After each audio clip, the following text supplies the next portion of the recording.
Good evening. Tonight we're going to be playing Black Mage in Frontline, and I actually thought that it was going to be Shatter, but it turns out that it's going to be Onsal Hakair. Doesn't change much for me. We're just going to do Onsal Hakair instead. But I had expected that it was Shatter, and I had in mind that Black Mage would be particularly good for that. But I guess for Onsal Hakair, it's not too bad to have some on-call AoE as well. But that's that.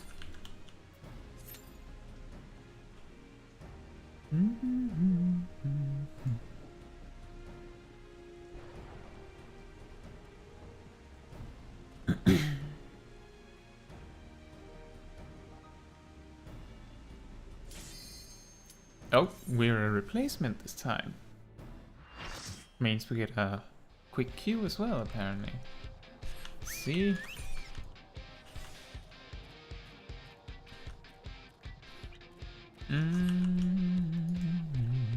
Not looking that great for us right now, I guess.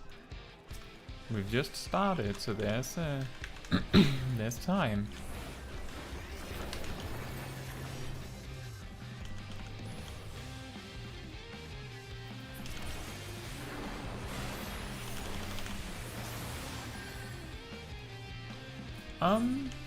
What's happening right now?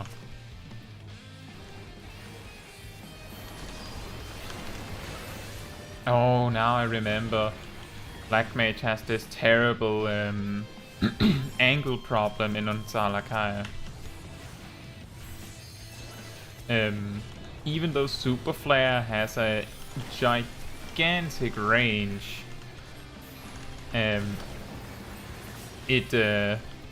it actually doesn't hit if you're at an odd angle.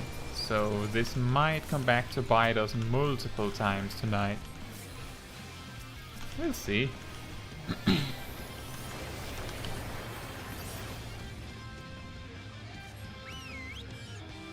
Hey Pokeshack, how are you doing?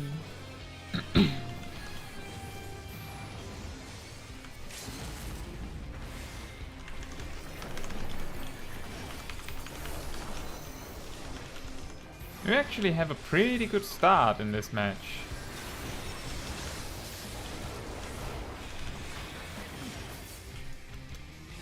I'm doing well.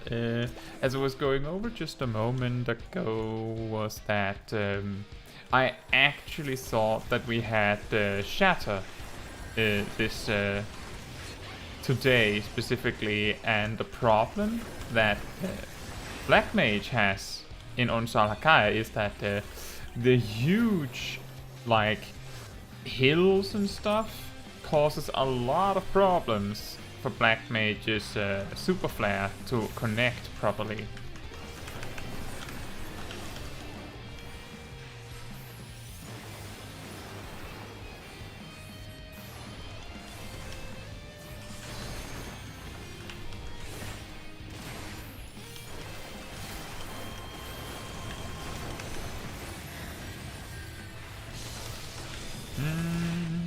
I'm not sure if we should just run. And Pokeshack, as I reached my first job to level 90, and we're fighting fought the second trial. Nice. Did you like it?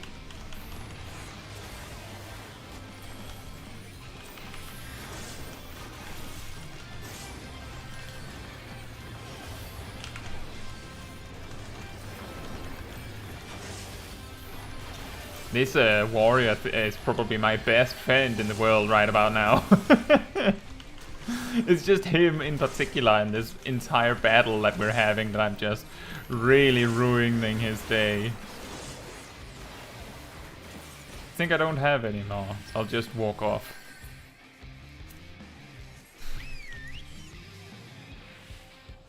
Poker says, I don't understand anything about how to evade the attacks when they change weapon. Well, I believe that the fight involves 3 weapons, so it's a matter of recognizing those 3 weapons specifically, and once you can see those quickly and react to them, you're in business. Oh boy!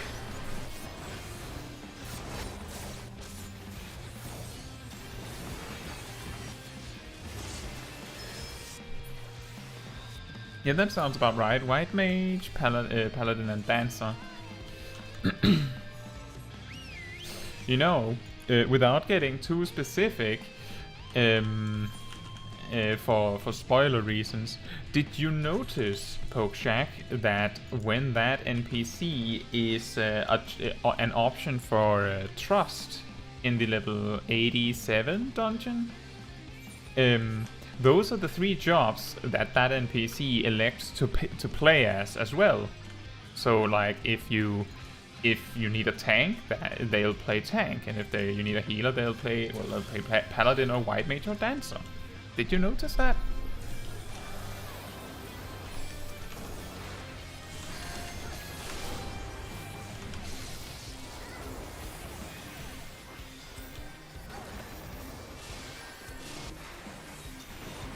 Oh dear.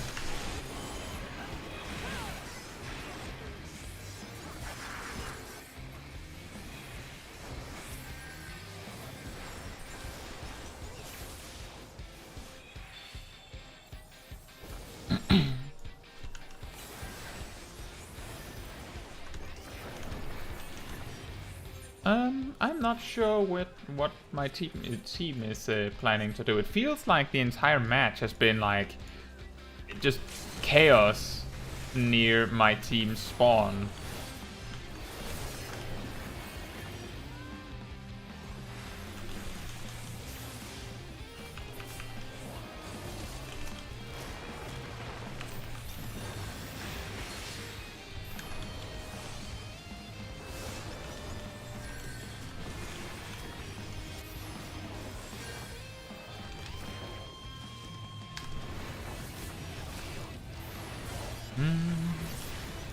Getting some assists again.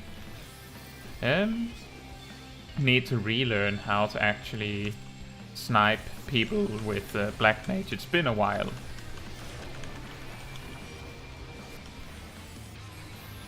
That was close, it felt like.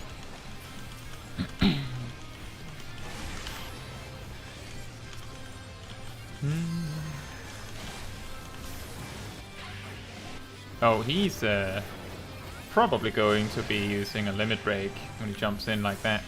Or not. They just died. This is a problematic space to be in.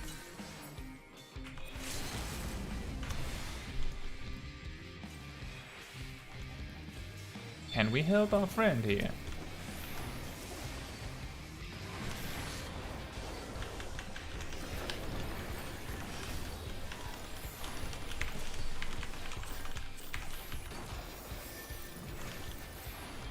Just lay a lot of damage on them because we can't get close enough to actually kill anyone.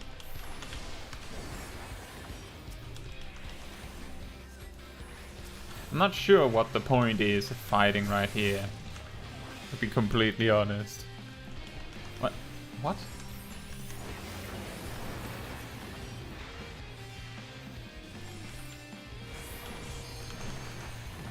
What's he doing?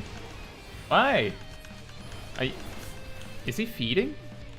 Is that samurai feeding? Why? It's a little strange.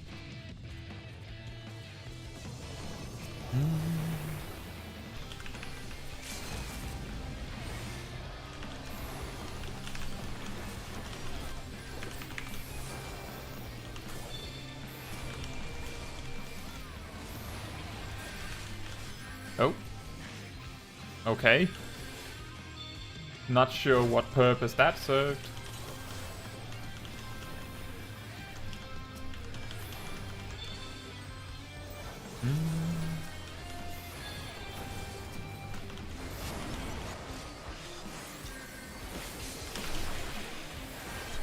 Oh boy. Oh boy. That's a lot of damage. I tried to jump to Edix there. It didn't really work out. I almost killed myself going in.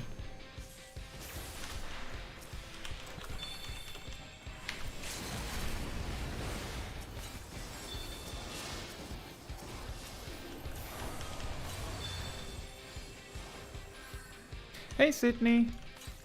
You're trying to absorb some PvP knowledge. I hope you learned something. Right now, I feel like I'm flopping a little bit around myself. That's just how it is sometimes.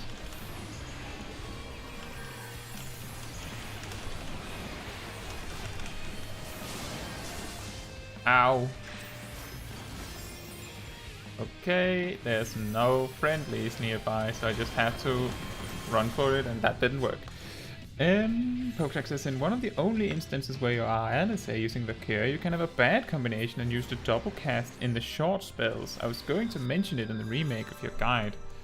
Well, you can have a bad combination. I'm not sure how you mean. Do you mean that you can use the cure to avoid having to cast Jolt? Is that what you mean? And Sydney said you're eating your lunch and remaking code for the 3rd time. Oh, that's really hard, because then you reach the point where it's like you're not even sure. Like, have I written this before? I thought that worked. I don't know.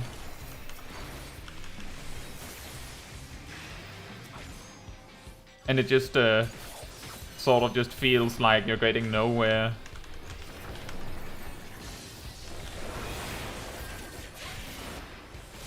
Oh, that was a little lucky, I think.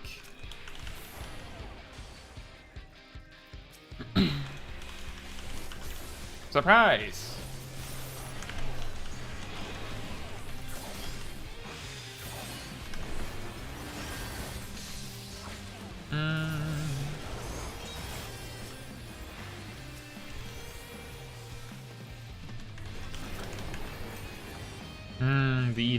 The hills are really causing me problems. You saw I used Super Flare, but it just didn't hit because he was like 3 meters higher up or something. It's really annoying.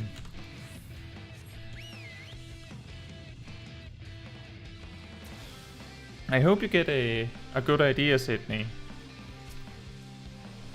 Because it really sucks to be in that like spot where you don't know. Ow. We don't know what to do.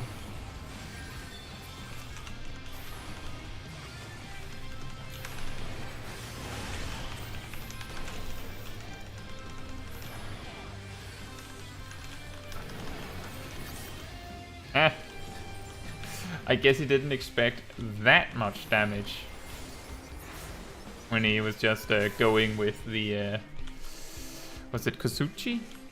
The whoopsie lead up, as they say.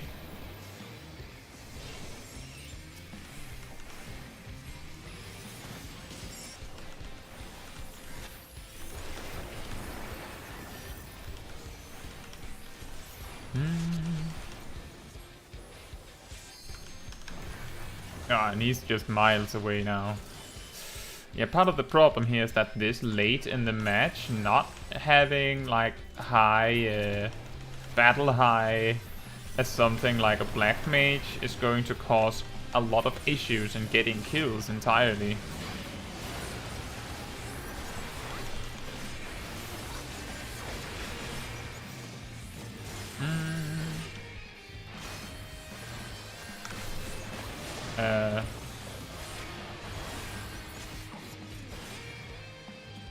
I think we might live. So the mistake that happened there is that the Dragoon tried to be too smart about it. They decided they would run ahead of me so that they could intercept me if I started to run for it, but ironically I was going to run to him. Like, that's the way that the Black Mage escapes, is by jumping to the guy that's out of position.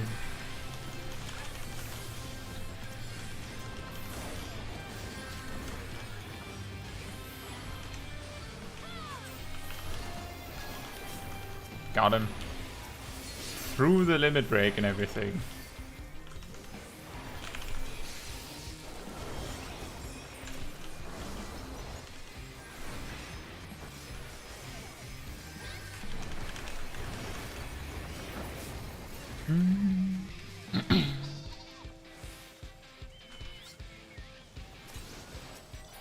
Yeah, I totally get that, Sydney. Programming is fun when it works. Ow. Pokecheck says, when you use LSA, you have a button that does all the magic combos, and you have a button with a melee combo, and you have a button that is just for cure. The thing is that the magic button is made to use the short spell first, and then the long one, like the normal red mage combo. But if you use the cure, and then the magic combo, you end up using the double cast in the short. Oh! Huh, that is an interesting... Why someone marked me? I wonder why someone decided to mark me. That is an interesting situation to run into.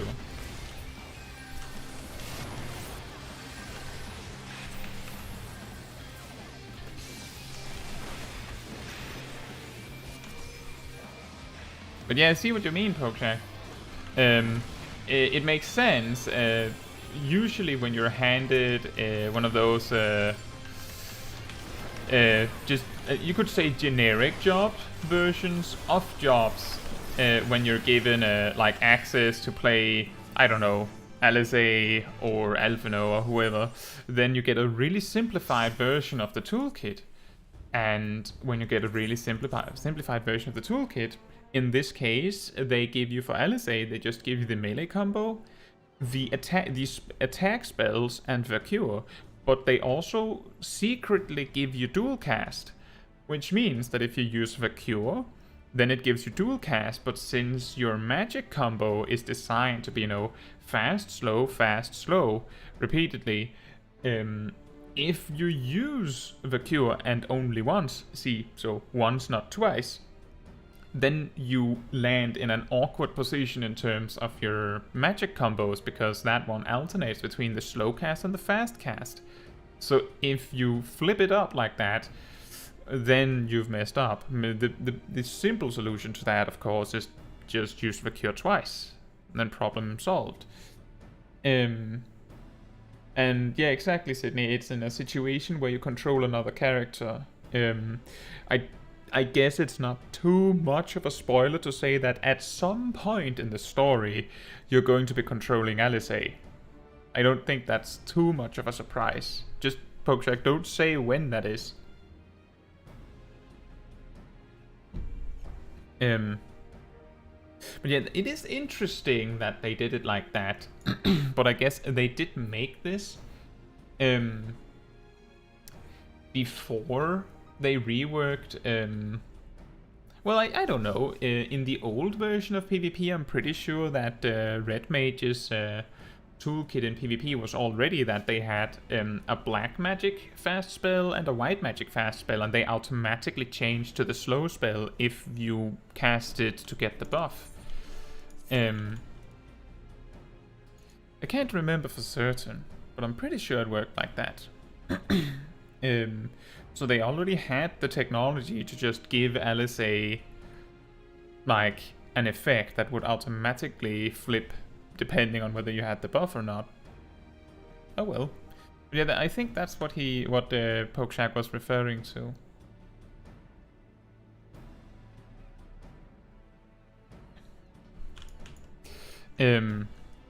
Yeah, I'm sure you have experienced some of these if you're in the beginning of Shadowbringers, Sydney. Like, I remember in super late Stormblood, you get to control Alphino. And I think also Estinian, don't you? I think that is when you get to control Estinian. And you get like a super simplified version of their toolkit with like 5 buttons at most. I think did we get first place? We got second place in that match, right? That's a little surprising. I felt like we were losing for the majority of it. So I guess no thanks to me. That's fine. That is fine. Oh, last stream I did mention that I should really just have a Discord link ticked up in the like pinned to the live chat.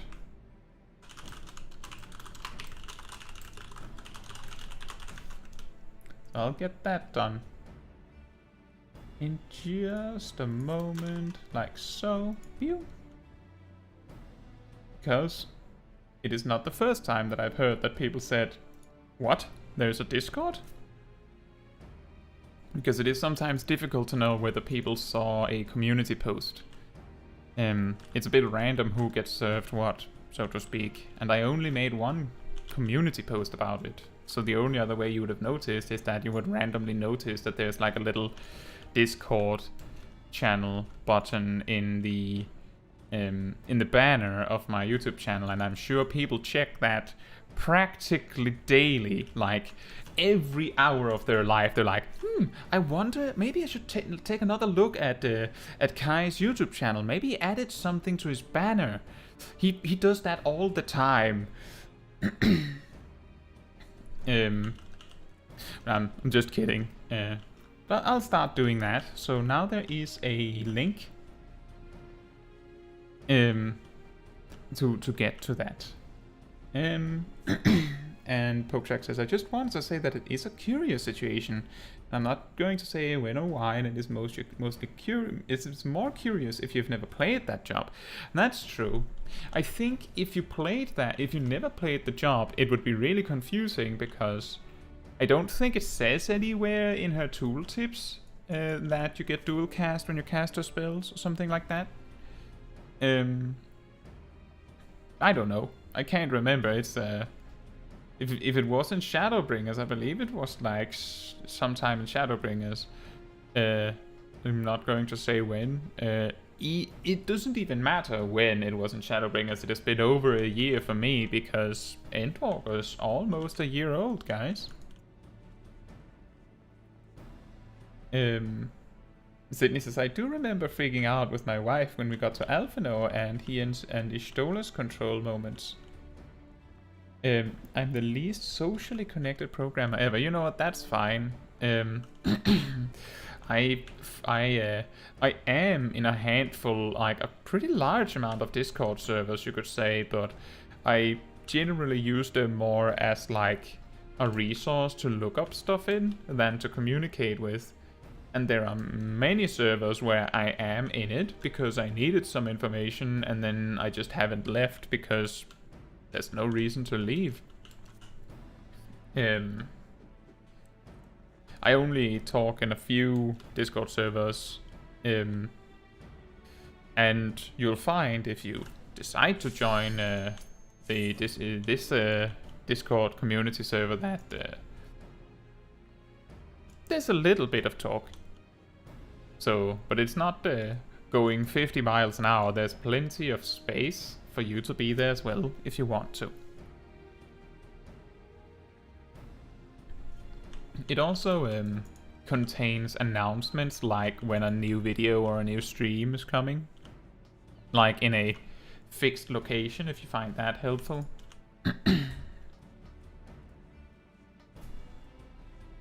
But it is intended as a place where people can, for example, if you like to talk with some people on on stream, then they're probably also there in the Discord server. They might be. I know that there are a handful of people that regularly show up for the live streams that are there. I was the first one here.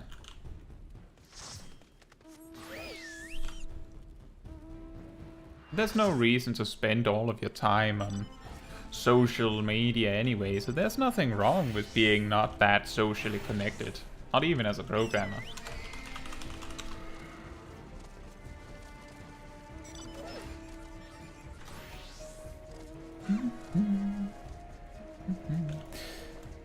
But yeah, what Pokeshack was referring to was that it was an interesting observation regarding this particular situation with presumably, like, if you haven't played Red Mage, the scenario Pokeshack is referring to is probably the first time in the story where you're going to be forced to deal with the mechanics of a red mage.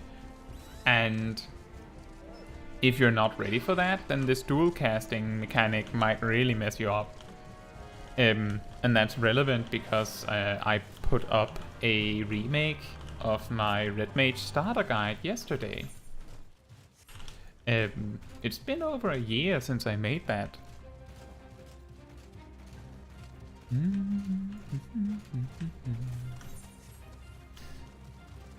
But I'm sure that the old version is probably going to be the more popular one for a long time, simply because it's viewed more.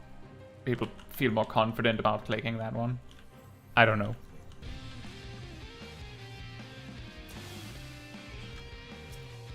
And Sydney says, I definitely have questions about mechanics in Final Fantasy 14, and sometimes I don't want to ask real-life friends who conscripted us because they're spoiling moments accidentally, and it's a bummer. Ah. Well, you're always welcome if you have a particular question on your mind during streams. You can always ask them here. I'll get to the question eventually when I can.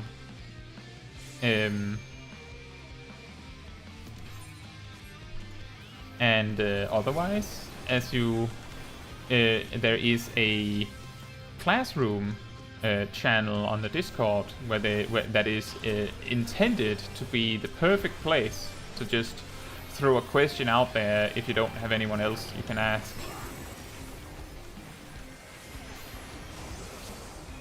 I didn't even see that limit break, and we need to get out of here right now.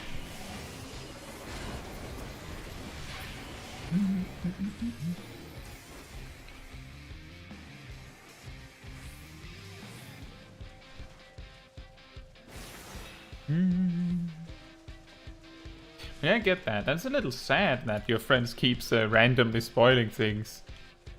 But I can say, I say as a player that has played for a long time that it can be difficult sometimes to avoid spoilers when trying to explain something. Just because there's so much.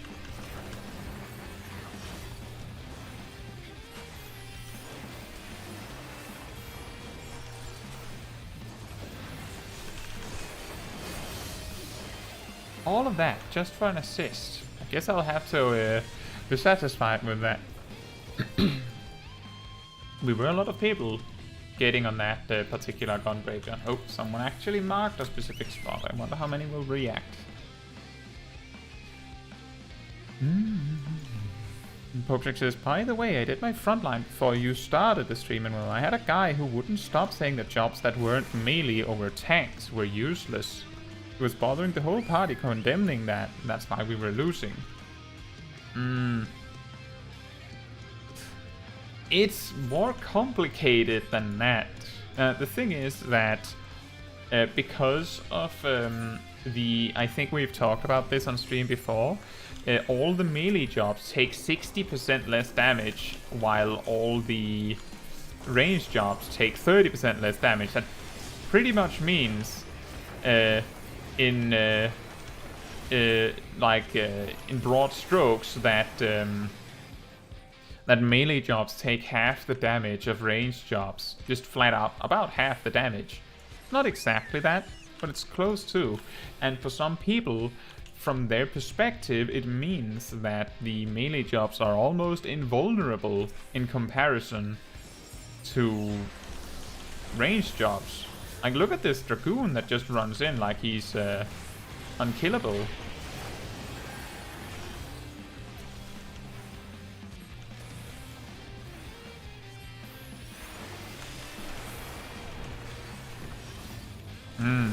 There was the Purify. That took a lot to get him to Purify. And yeah, exactly. Pokeshak did ask recently about some stuff with White Mage in the Discord server.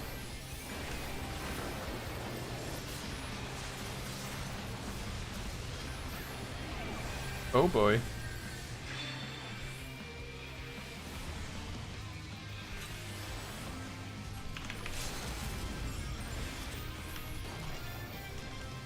I didn't actually intend to use foul right there.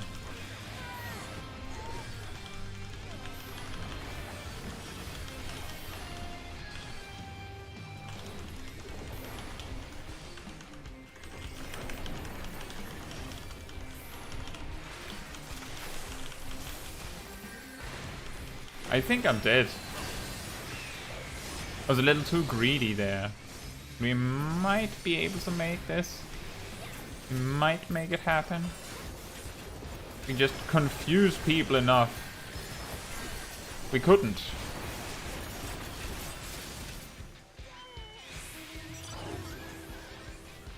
I got a little too tunnel visioned on getting that Dark Knight down. I really felt like we had him, but then we didn't.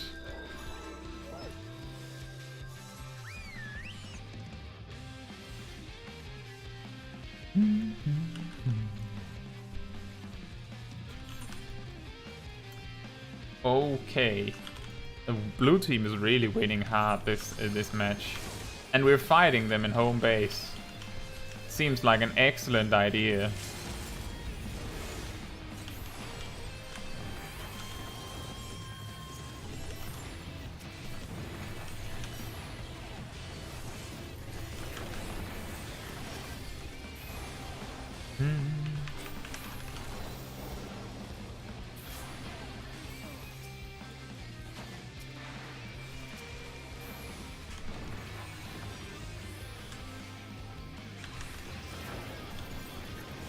I really want us to attack that white mage that is already marked and everything. It's a battle high 5, guys. Why? Why?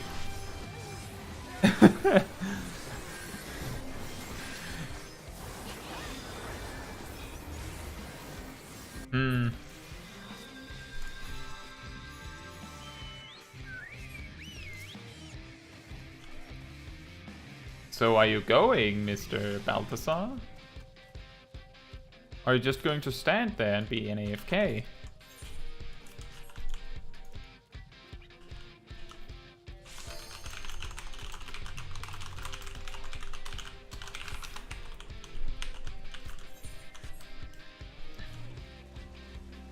I'm just gonna ask him. Sometimes they realize that it's not that nice when they get called out for it.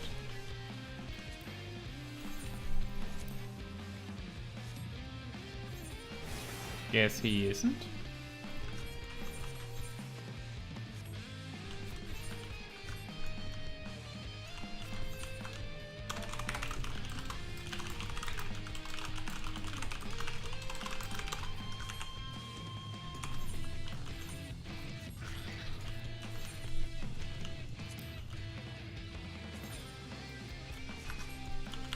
I'm not gonna do anything about it, but he really should not be eating in the middle of a PvP match. And yeah, that's the reasoning.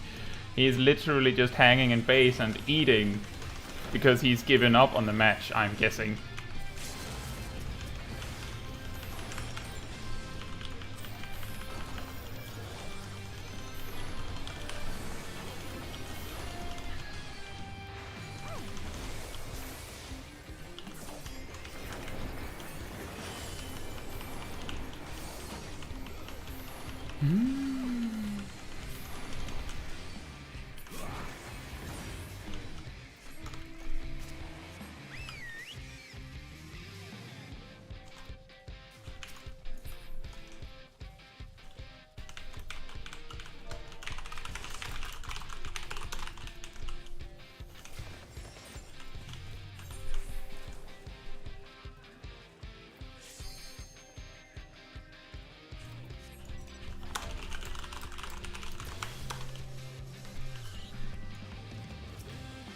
This man is salty.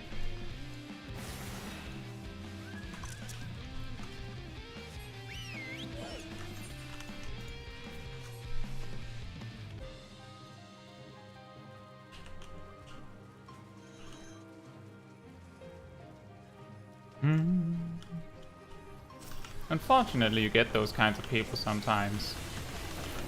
But he should know that that's not actually allowed. To act like that in a multiplayer game.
Hmm.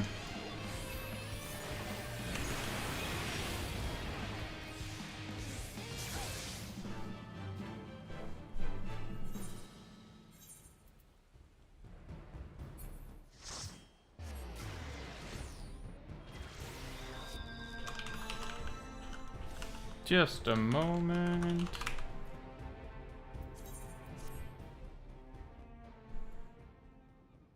Hey Robert, how are you doing? We just had an interesting match. Unfortunately, I think I'm going to have to make a report.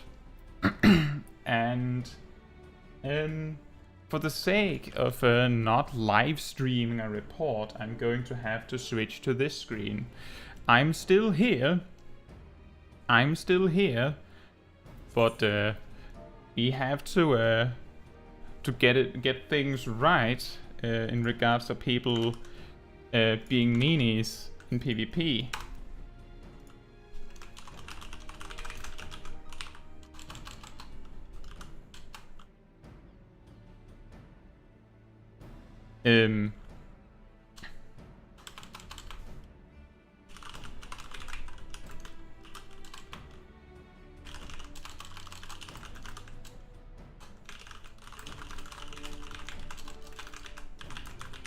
So what happened is that someone was AFK in the middle of a PvP match.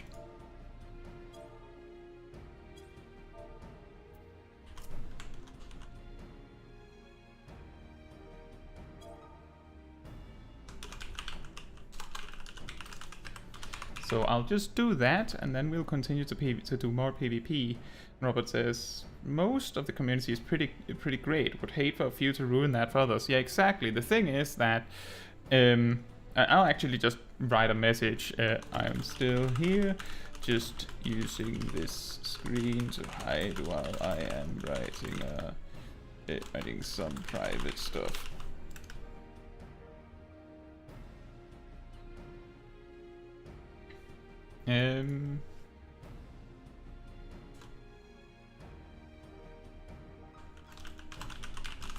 But yet, for the most part, people are nice. That's why I asked him what he was doing. Usually people just quietly resume to the match and realize that that's not really nice to do that when you call them out on it. But this man decided that he was in the right, so he just admitted to just sitting and eating whatever he was eating.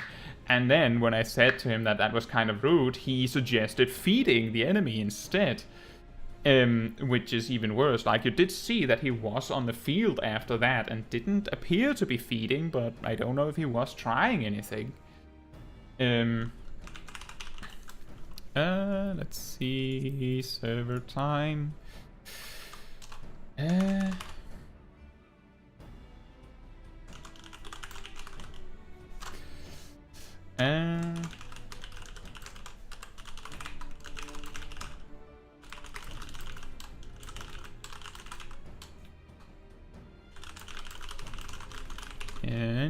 well, in the meantime, you guys are welcome to write some questions or anything about the game if you have anything. Then I'll be able to get to that after this.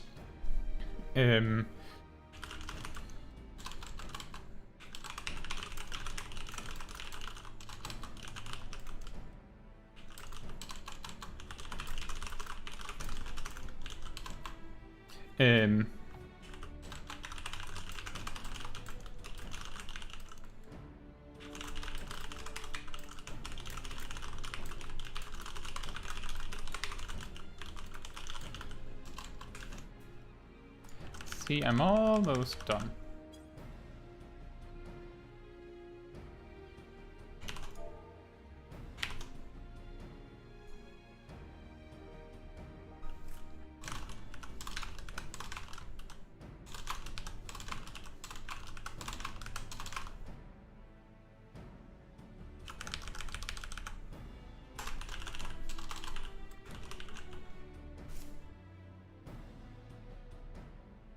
And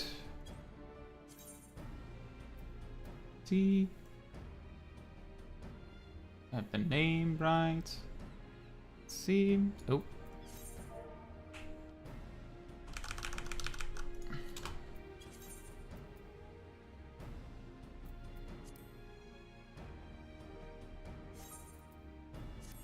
There we go, and we're back. Sorry about that.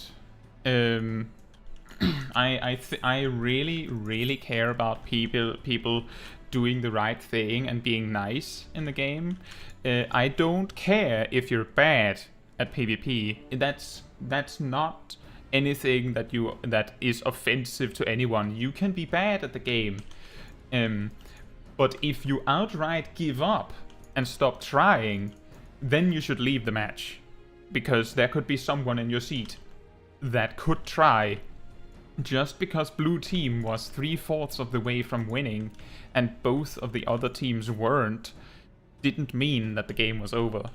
I've seen worse positions flipped, so I don't want to see that. If I hear about you guys AFKing in PvP, I'll be very disappointed. Okay, now, welcome to the stream, Robert. I hope you're having a great day. Aside from this odd experience, this has been going fine. I'm just not very much in training with Black Mage in PvP. I see Pokeshack went AFK. And we'll, soon be back in a new match. I just had to get this right.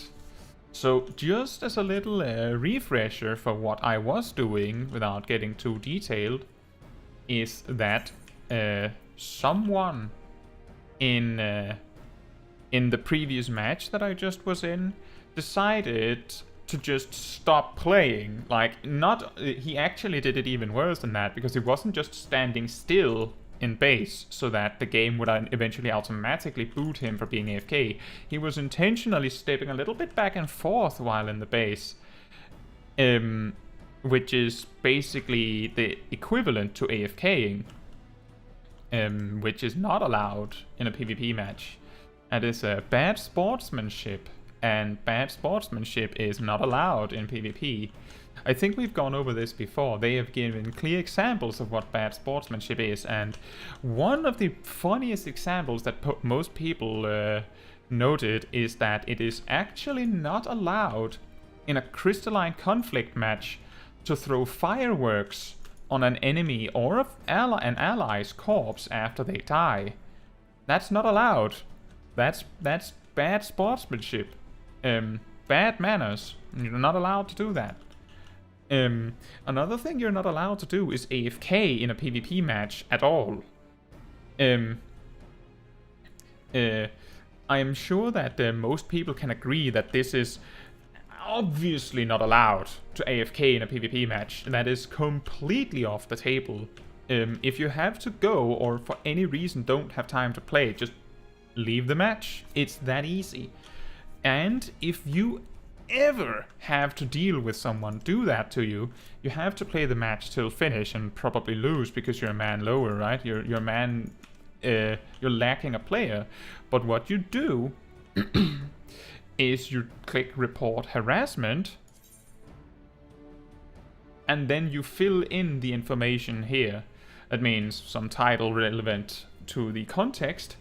The character name, remember to include their server, where it was, so in this case it was Onsal Hakair, and the approximate date and time. I usually write the server time, which is why I flipped this to server time to check, and then a description of what happened. If relevant conversation happened, which was in this case, you just copy paste that, maybe adjust the timestamps if there are any, and then note that the chat mode used, so that they can, you know, cross-reference, and that's it. You just report that. You don't have to do anything else. after some time, you'll probably get a message, like an automated message, that they're on the case and they did something about it. I don't know what they do about it, because they usually don't tell you what they do about it, which is fine. It doesn't matter what punishment the person gets. What matters is that they don't do that again. And if this man that decided to AFK in the middle of a match 10 minutes later gets told that he can get banned for doing something like that, then he's probably not going to do that again. And that's the only thing I'm after. I'm not after getting him banned. I'm after getting him to not do that. It's just that.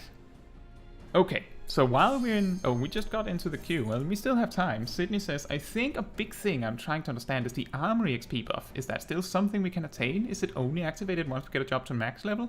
The armory debuff... the armory buff. The armory debuff. That's when you don't have it. The armory buff is... if you have a job that is higher level than your current job, then you get double experience.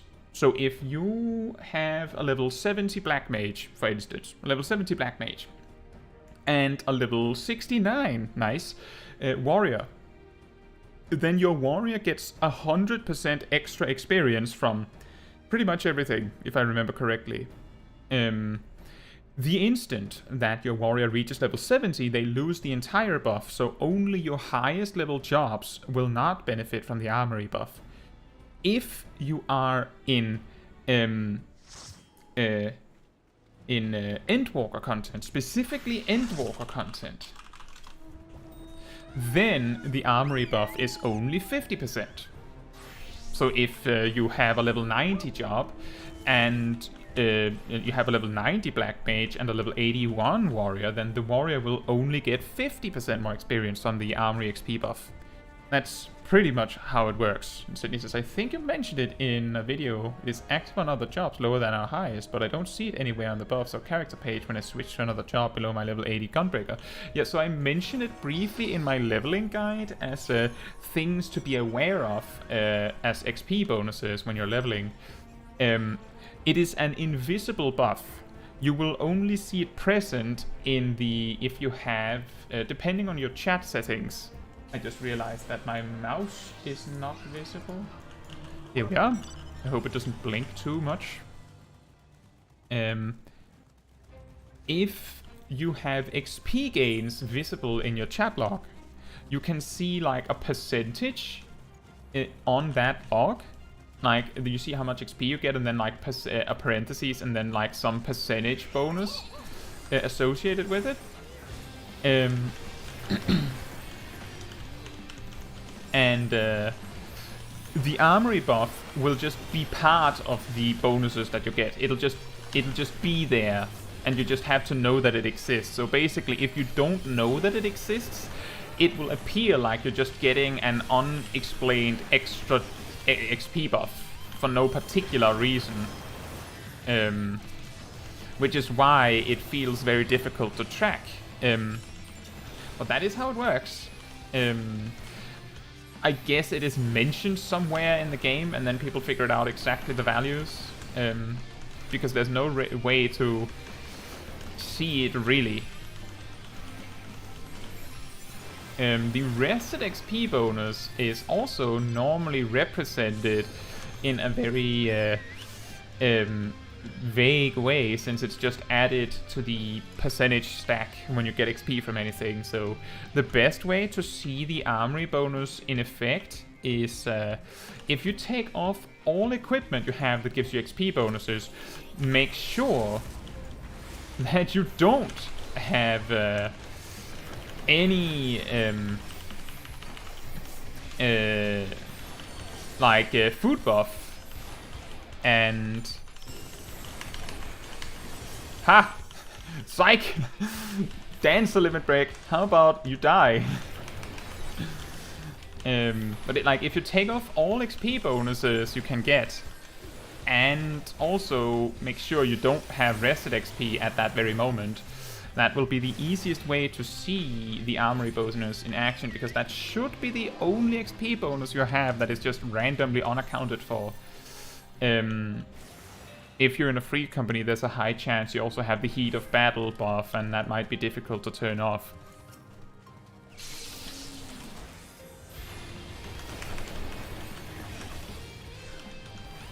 I'm really bad at using Nightwing properly. I keep using it on top of my stuns, which typically means that someone just randomly, like, they'll use Purify for the stun and then just grab the sleep as well. Robert says, when do you play PvP?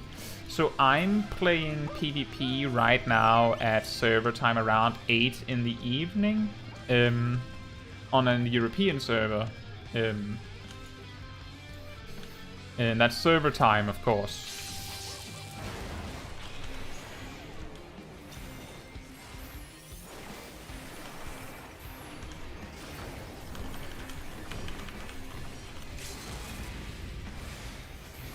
Yeah, but I don't actually know if there's any particular sweet spot timing to play PvP. I actually play at this specific time of day literally because I felt it was a good time to stream. It worked really good with my schedule at the time when I planned my streaming schedule, and now it's more like, I guess the people that are used to watching the stream might be used to this schedule, so I try to stick to it a little bit.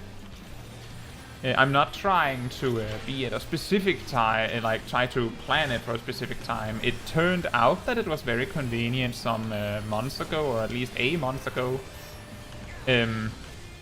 for planning my, for timing it such that my, what's the word?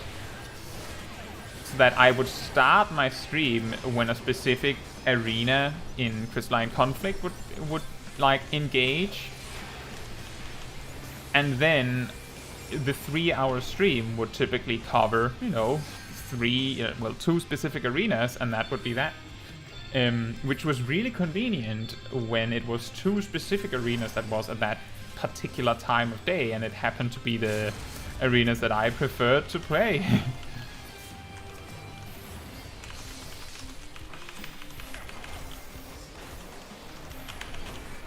Oh boy.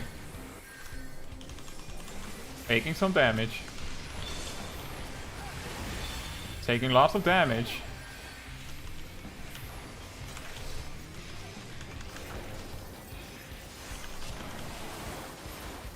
Will I survive? Nope.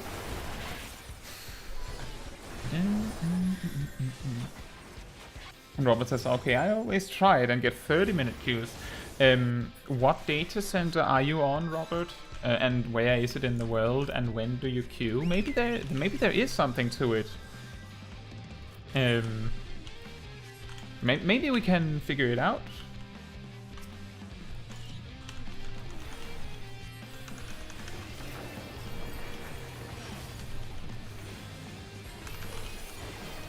I don't know what that ninja is trying to accomplish right now. Completely outnumbered and just goes for it anyway.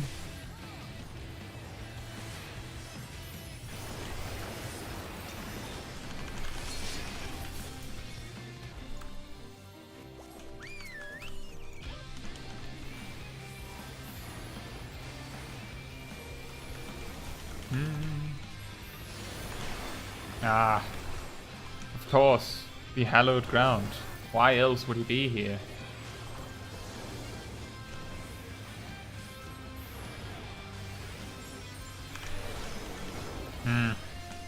That was a good timed dart, however.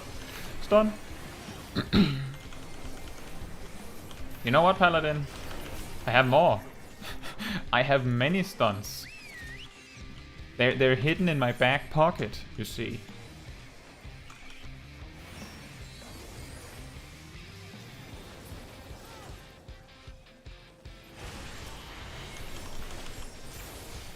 Should we try some flares maybe instead?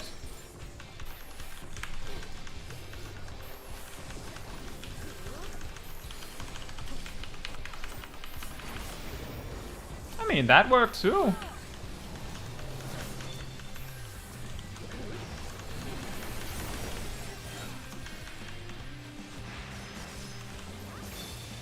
I think maybe we should try some more flares. I'm used to using ice a lot because it's very powerful in crystalline conflict. But maybe getting battle highs with flare surprises might be better in Frontline.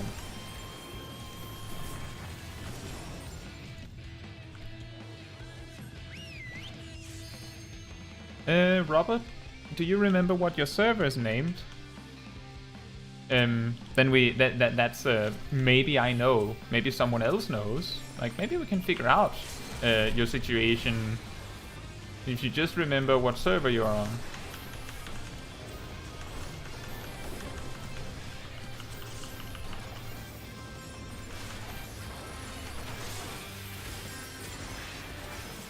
Do we have any allies I can jump to?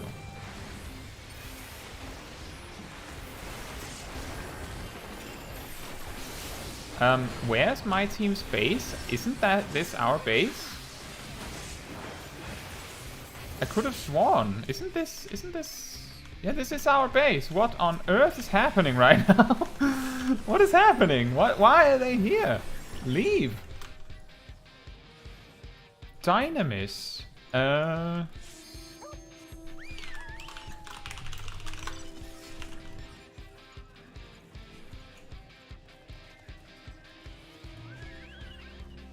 Dynamis, I think, is one of the new ones, isn't it?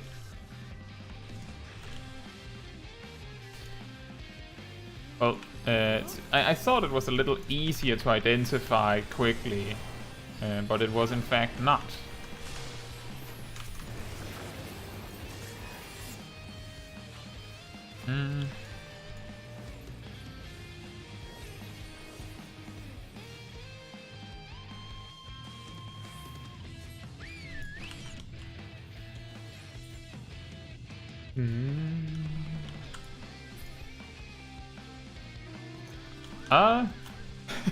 Where's Dynamis? I have a list of the data centers and servers, but I can't see it on it.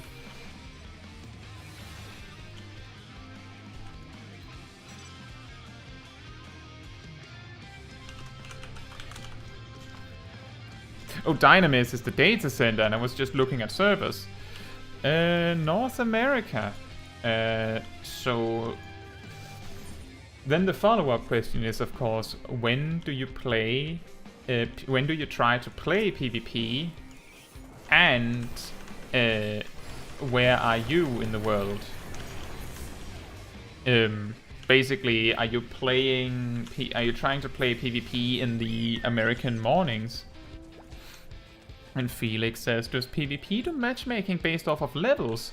No, they do not, because your level does not matter in PvP. Everyone is normalized to the same stat lines in PvP. Gear does not matter, stats do not matter. Everyone's equal on the battlefield. So you just have to play well.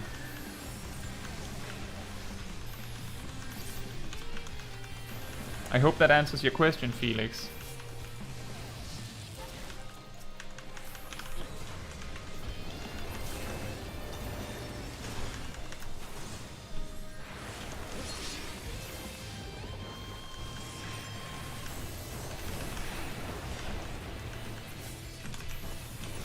I think maybe we've discovered something important about playing Black Mage in Onsal Hakair, because I feel like this is going a lot better now that I'm using fire instead of ice. For me, specifically, I'm not sure about my team. I don't know about that, but I'm doing better. Immediately doing way better.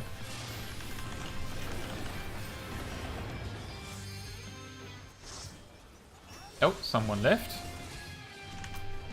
Now everyone's in our base again. What's happening tonight? There was a previous match where this happened too. Why is it everyone is in our base specifically? What's going on here? And Robert says, is there a way to find server population trends? I I don't know. My suggestion would be, if you are playing on an American server, the best you can try to do is try and play around the time frames that Americans are home on. Like, play in evenings of America, so to speak. That's my best suggestion. Oh, we're almost at Battle High 5, guys. Felix says, I was asking in regards to potential high queues. I noticed Heaven on High queues 30 minutes unless you start at floor 21, for example. Yeah, that's because people that are doing random groups are typically doing it for leveling, and the fastest way to level through Heaven on High is to just spam floor 21 to 30. So usually you can only get anywhere quickly if you with randoms if you're in starting on floor 21, and usually that is the only floor that actually works.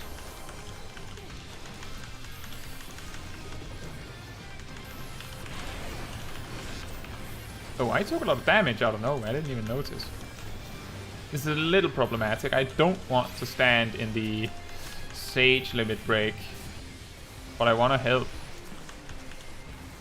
We got Battle High 5! Woohoo! And we're probably dead. Less woohoo.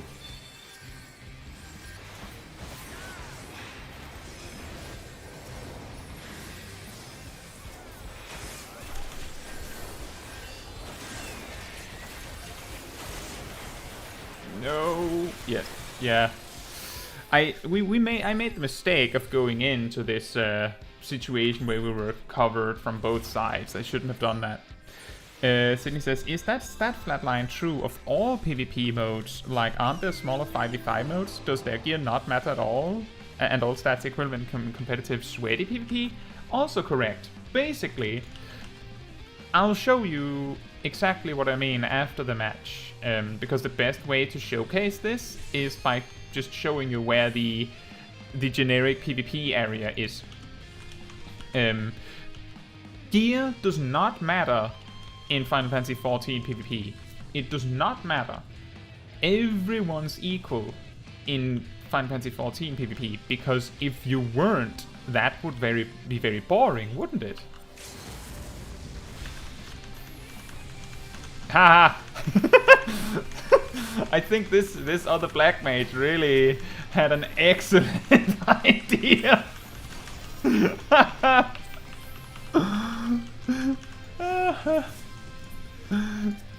Yeah, you guys wanna take the point? How about have some flares made? I can't use super flare from this angle, but people are having, I think, a lot of trouble actually confronting me about this.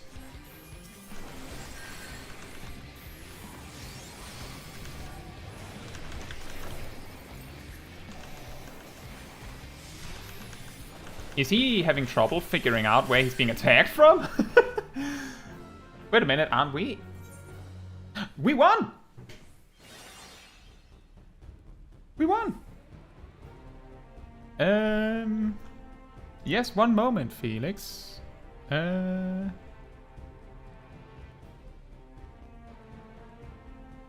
will get you a new invite. I can see why it would be a problem. It feels like it's just flipping in and out. Did you get it? I think we did very well in that match. Okay. So, PvP. As you can see, so better idea. So I will teleport to, I don't know, near the island sanctuary. Doesn't really matter. So you will see here. Suddenly I have 3 bars of abilities, first of all. I'm just going to be very general pointing out everything to be super clear. You can see that I have 55,540 health. You can see that my spells have like a really, really strange cast time because of spell speed. It's very clear that I'm getting stats from my gear. So now I teleport to Wolf's Den Pier, which is the generic PvP land. That is where all the PvP related vendors are. This is where you get all the PvP information. This is where you can 1v1 people in duels. Now, first thing you'll probably notice is I have a limit break bar now. Second one is probably that I have, like, I don't know, 8 actions. Like, suddenly my bars are really, really empty. And the third thing you might notice is that I have specifically exactly 48,000 health. Another thing you'll notice is that my spell cast times are different. Suddenly my recast time is 2.4 instead of 2.38.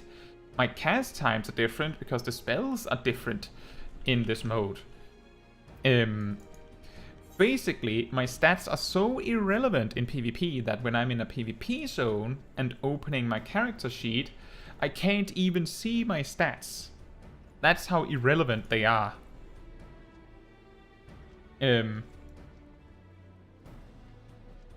Another thing, as you were asking, how about levels? Levels do not matter. In fact, if you go into a PvP match, you will probably see randomly people that are strange levels, because when you target them, you can see their level, but everyone's equal in PvP. Everyone. With no exception. Everyone's equal. Because anything else would be boring. Now, Robert said that he's on the new one of the new data centers. This explains a lot, actually. I don't know if I'm guessing that Robert is still here. So, PvP bears very little to no value in terms of story progression. So the vast majority of players on a new data center, a completely new data center. I don't know how many of the servers on Dynamis are completely new servers.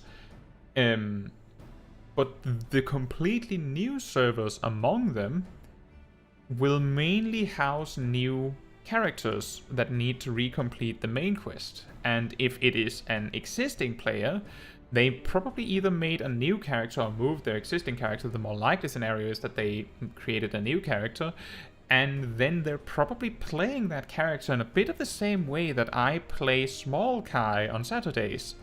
I'm strictly doing the main quest. I pick up a quest and go, this isn't relevant for the main quest, and then I don't do it. Because if I'm doing, like, fun things to hang out, it's usually on my main. Why would I do those things on the alt, right?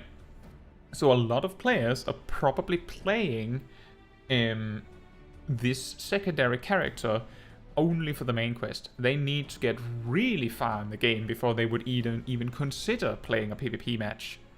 Now, there is a solution to this.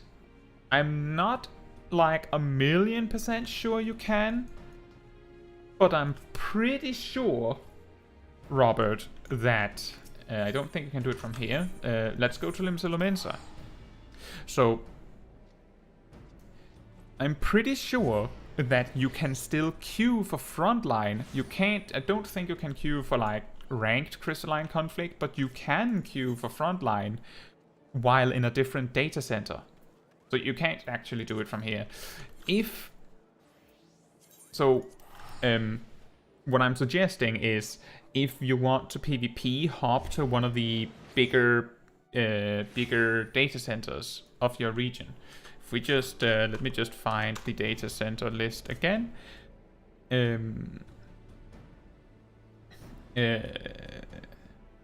Yeah, so like if you switch to pretty much any of the 3 other data centers, Robert, yeah, like go to either, then you can queue with Felix.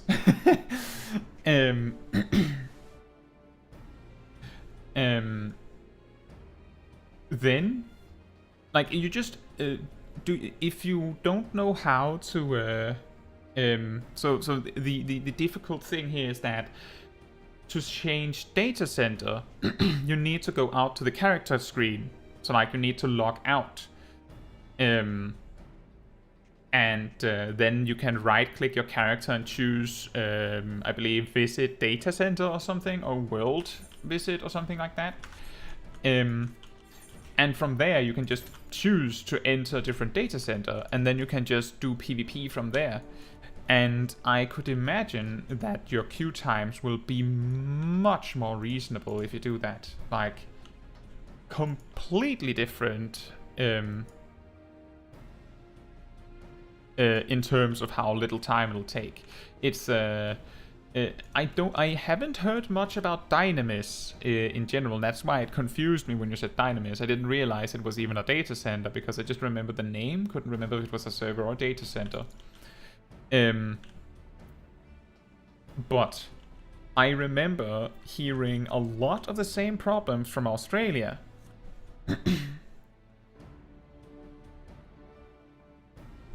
And the thing is, in Australia, they are a singular data center that is about, I think actually they're less new than Dynamis, but it's still a really new data center. And because it's a really new data center, anything that isn't directly tied to the main quest, like, just slows to a crawl in terms of queue times. It's going to take an eternity to get into, I don't know, Alexander. Because who's doing Alexander? We're doing main quest, guys. Why are you doing Alexander?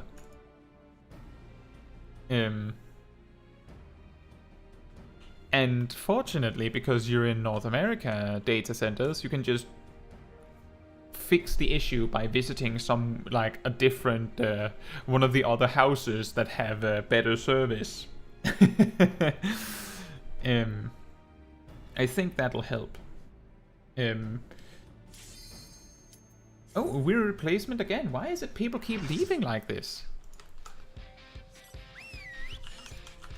Oh, is this what happened? Oh, one of the other teams got the first point, so we're behind. Might as well just give up.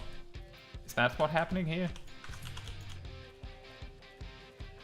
Well, I think this might be a new record for one of these Frontline streams of how quickly we managed to get a battle high 5. We didn't manage to keep the battle high, but we managed to get, like, battle high 5 within the first hour and 15 minutes. Which I think is pretty well done. All things considered, pretty well done. Are we still fighting over the point? Oh, we are. Excellent. Ow.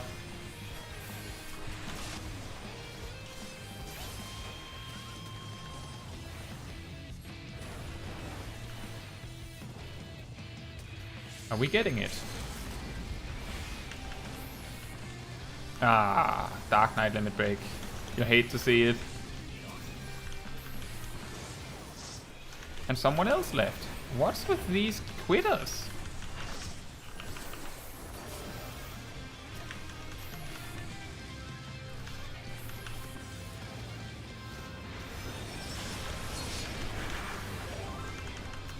Oh, someone is announcing fallback. Robert says, it's been enjoyable, but I will be back in about 30 minutes. Thanks for explaining the world visit. Have a good time, Robert. See you then.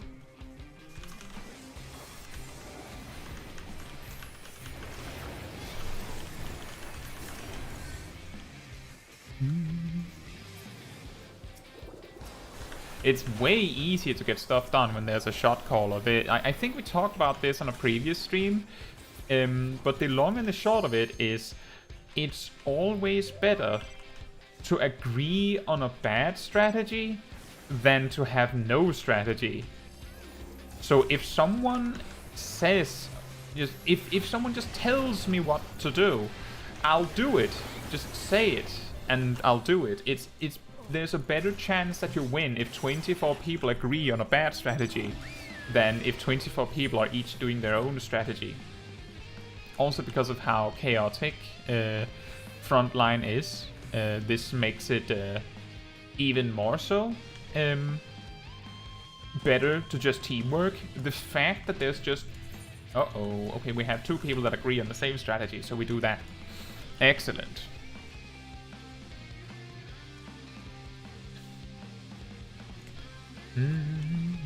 Are we just getting this point? Should we greed and try and get the north point as well? Is this a thing we should do? No, I don't feel like getting that close to them.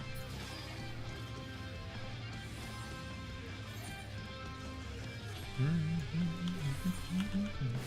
we have anyone? Is anyone taking the north point? Is it just hanging there? Oh, they were spawning in a specific order. Us just not fighting anything is actually really scary for our late game situation. I would really like to fight that white mage.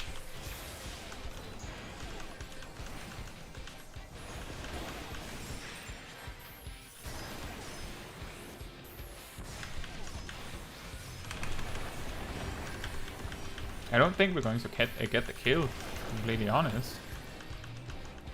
It's too close to base.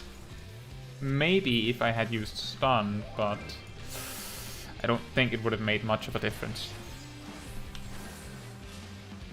And someone announced fall back, so that's what we're doing. Can we circle this around to be a safe engagement?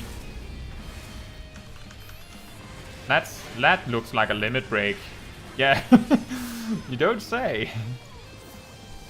That also looks like a limit break.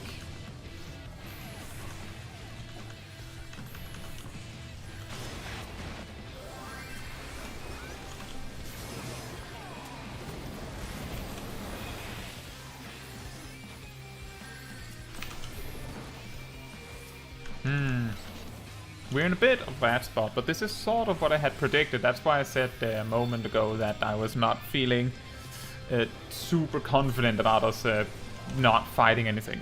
Felix says have to get back to work, but nice hanging for a few. See you in the Discord. Yep, see you, Felix. Have a good day at work.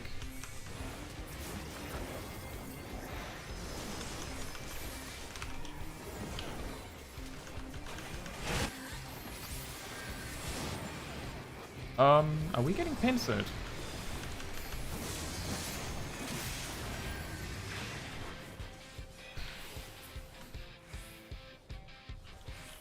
Looks like we're fine. Maybe not.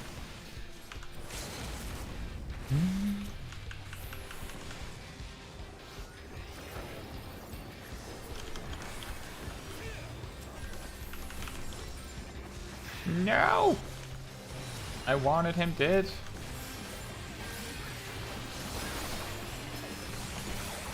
Oh my. That was a lot. That was a lot all at once.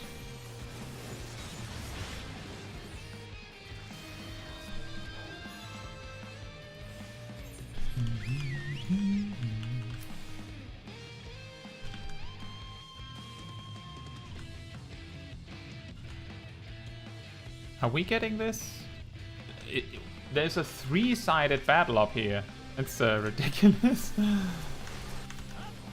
And that's a limit break running out.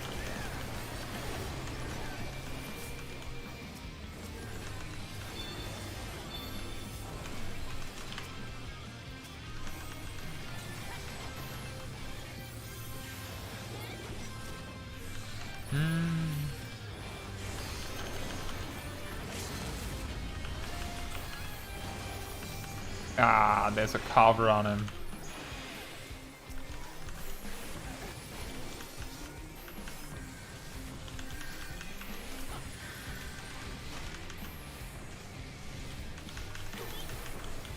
I'll just pepper them with damage. Just pressure them.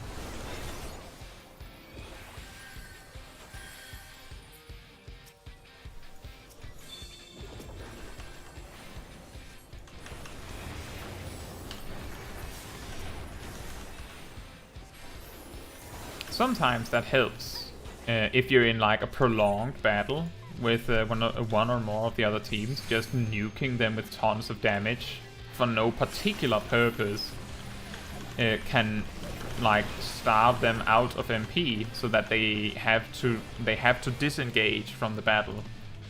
It's better than just conserving. Is my opinion anyway. Someone calls for a regroup. At the base specifically. Well, there's 2 points that we can contest here.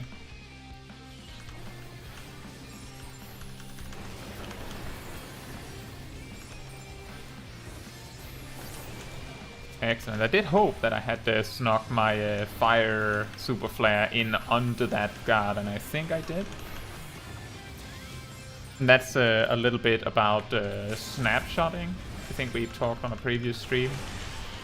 The scary thing about astral super flares is that if the dot is applied to you before you use guard, then you'll take the full damage regardless of whether you use guard on time.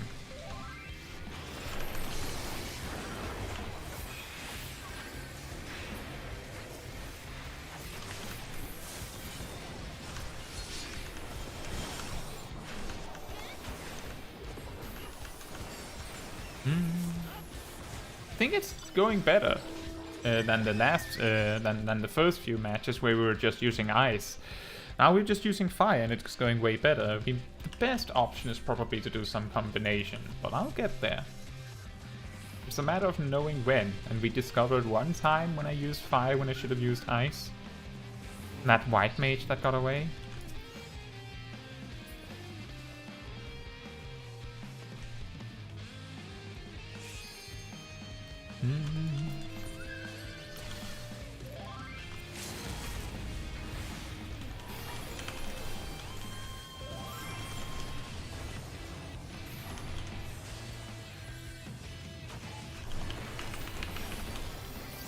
There we go. I think that was the time.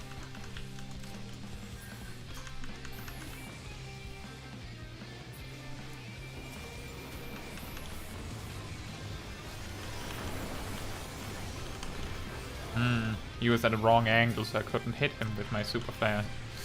The Onsal Hakair problems.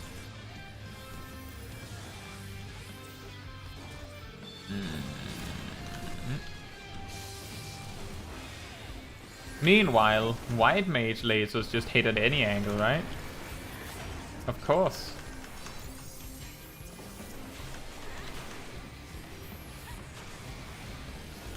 Oh, I'm taking a lot of damage from somewhere. Someone is coordinating north.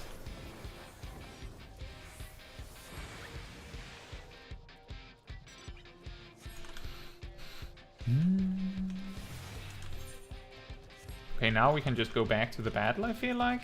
It's just fine.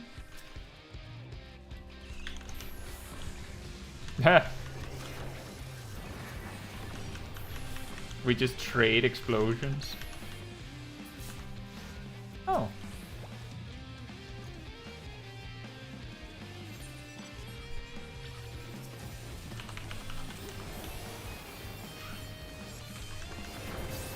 Surprise!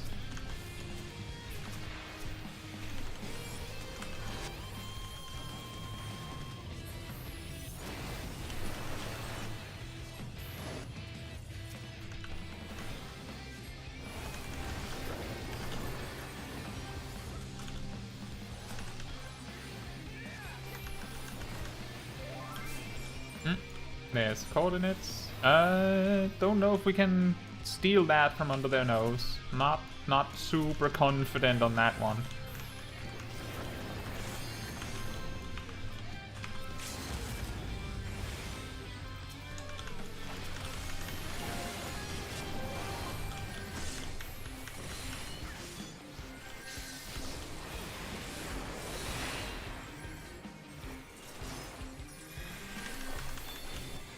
I think they saw a high battle high and decided that they wanted me dead.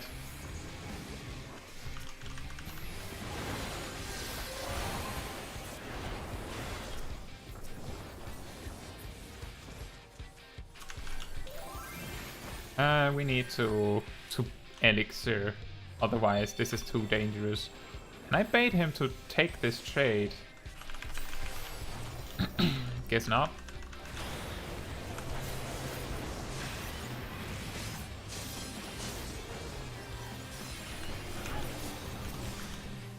Not sure what he tried to accomplish there. We have 2 spots we can just defend at home and we'll be fine.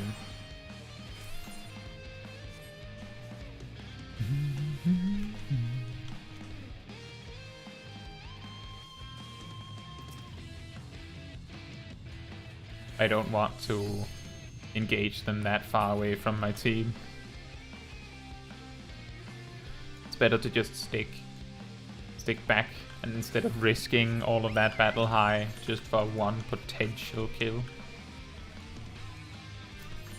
We get our spots and then we re-engage the fight. And we would like to fight blue if anyone, because they have the most points. And we want to steal those points. But not for any price.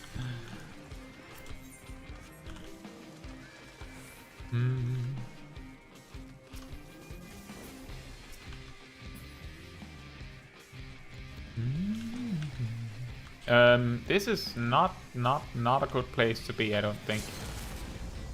This might be the moment where the battle is decided.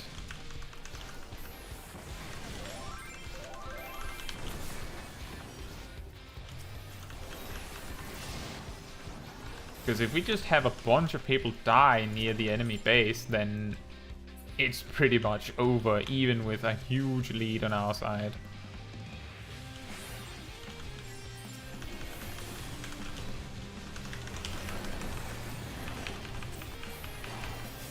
I guess he valued delaying us by 1 second.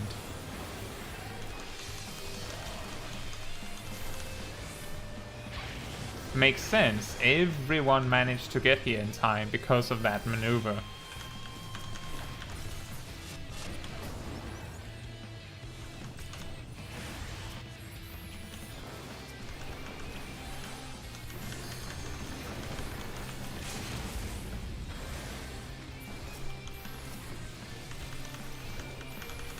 But we need to make sure that they don't get to take it either.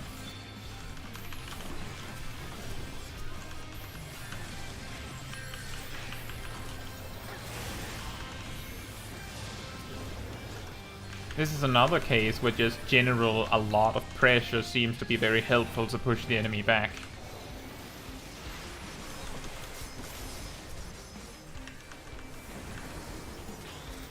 And this was a slugging match. We needed them to back off so we could take the point. The best way we can do that is to just hurt everyone a lot. Do we win? We win!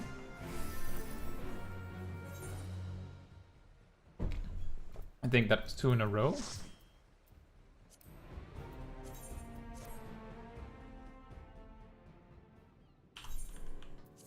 Nice.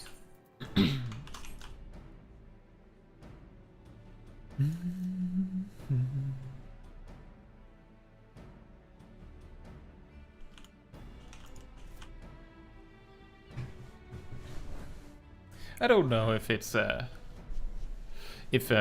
going better because of me, or if it's going better because I'm just being lucky and getting a good team, and I'm willing to say that it might be the team.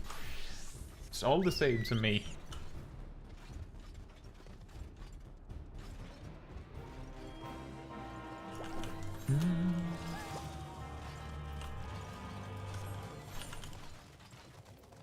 Oh dear.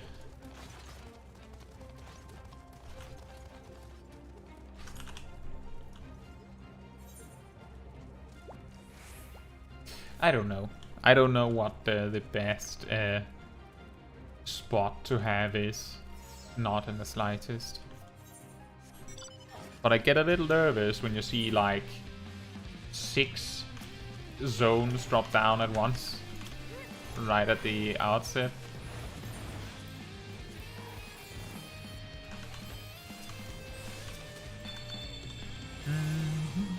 I can Can I safely actually get up here? I don't think I can.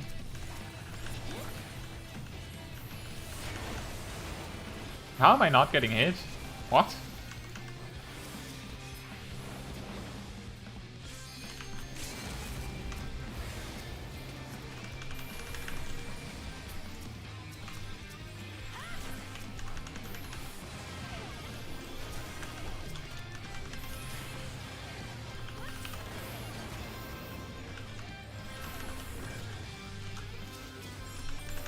And this feels extremely pointless. Like, incredibly pointless. We're not getting much any kills. And because it's a 3-sided slugging match, it's just as likely that the third team yoinks the points on the last hit as it is that we do. Why are you running? Fight him! Why are you not fighting him? It's just a single gunbreaker.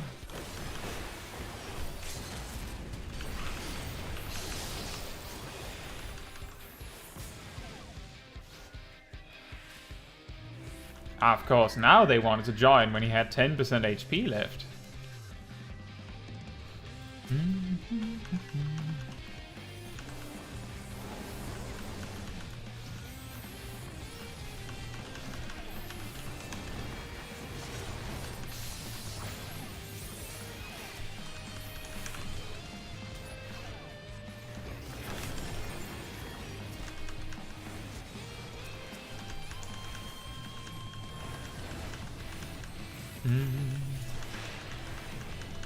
Oh, there was the whoopsie. And he's dead.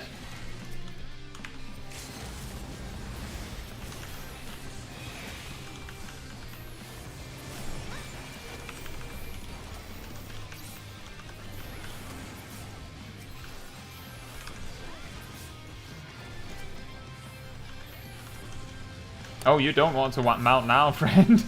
That's not the time to mount. Oh dear. Finally, we got some stuff done.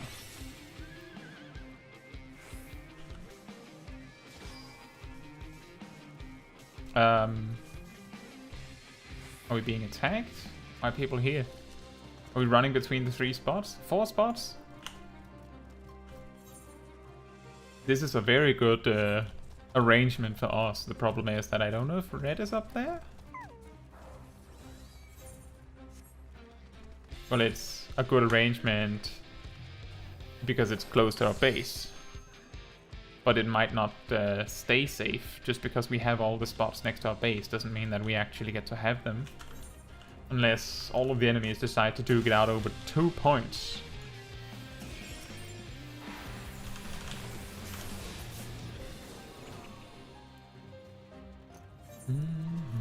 No, we got all of them. But whether that is good or bad is hard to say, because both of the enemies have had a lot of fun messing around getting kills. That might not end well.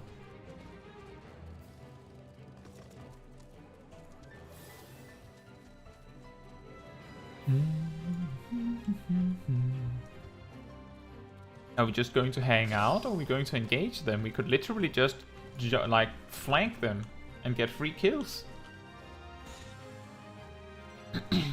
Oh well. It's okay. I don't know if it's actually safe to do that, but it seems like there's some people that are trying to do that.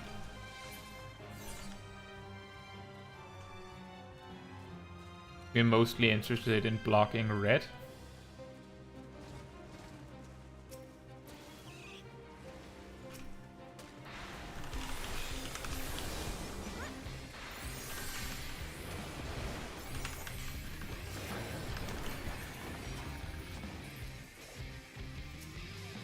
But I don't want to chase too far. I'll just hope that the dot will do the work, and then we'll assist in the middle.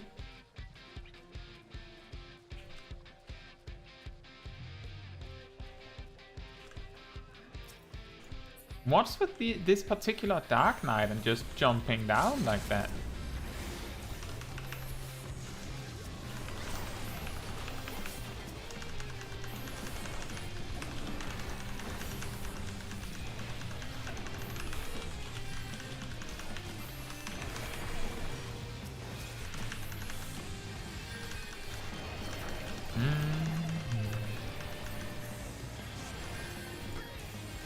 Oh, that could have gone real bad.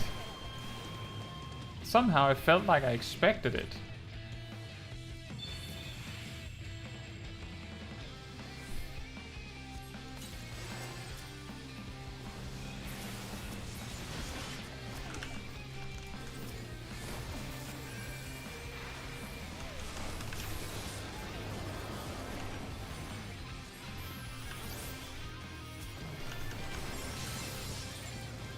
Oh, white mage laser.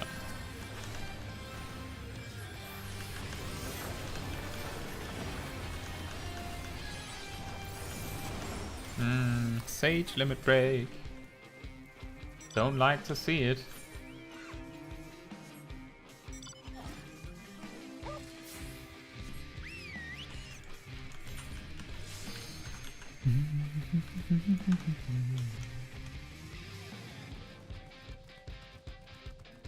Is there no... Why is it that the blue and red keeps fighting amongst each other for that spot? Are we that scary? Really strange. Just no one wants to fight for the spot closest to us.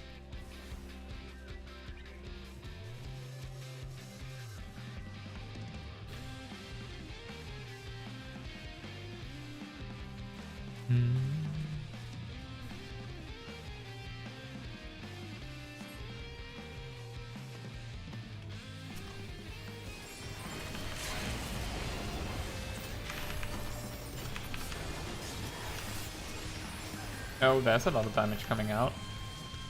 Need to be a little careful about that.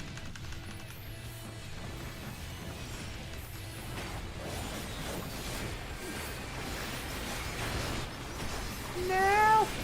My team! I can't teleport to anyone. Oh.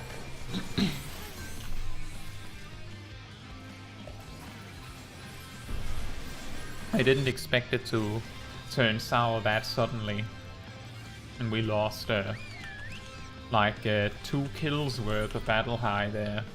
It's not so nice. I think we lost it to blue though, and that's no wait, to red. And that's better than losing it to blue, because blue is almost in first place.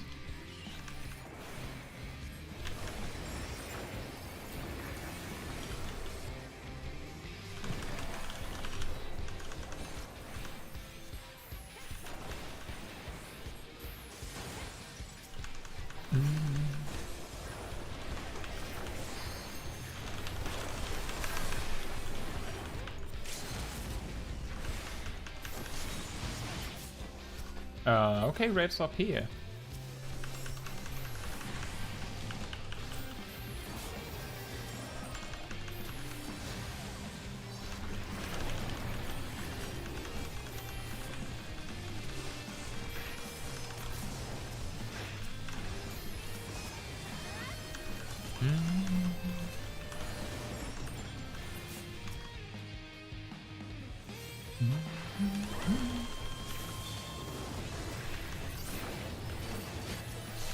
Oh, there's the stun.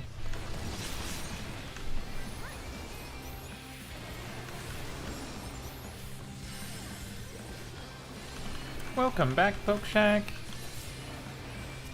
Whatever you were doing, I hope you had fun and that you were winning, if you can win in it.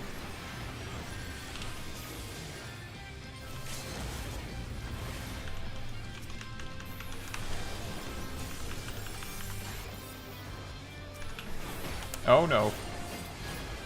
Oh no. The wave of people. Yes, let's fight this single monk over there. Better than fighting red, I suppose.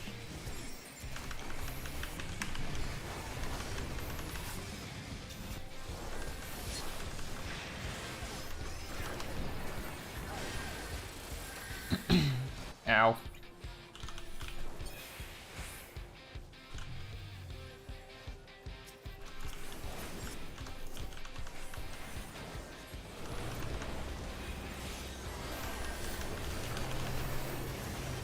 There was a whoopsie there. I guess it missed me by an inch.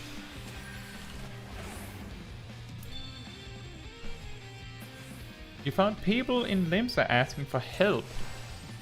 I did what I always do, help, and now I ended up with new members in my free company. Well, there you go. Congratulations. You have acquired friends.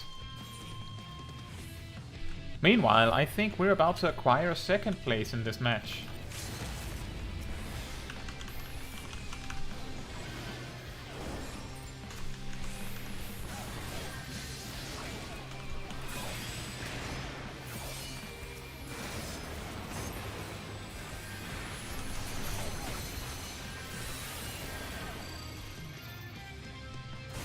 Ow.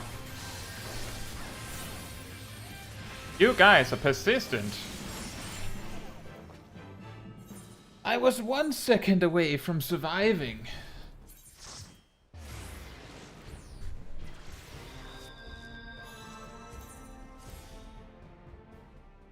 Oh well.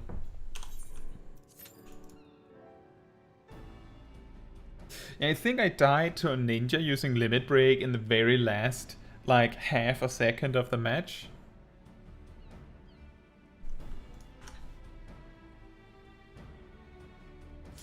So aggressive. They already had won.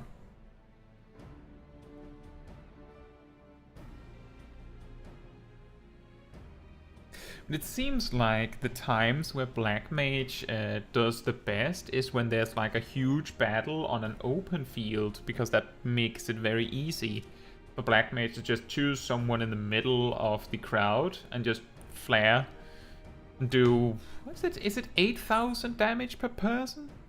12,000 and then 8,000 to everyone else. I mean, with that kind of firepower, Black Mage can do the equivalent of a full player's health bar per swing. Just spread over a bunch of people.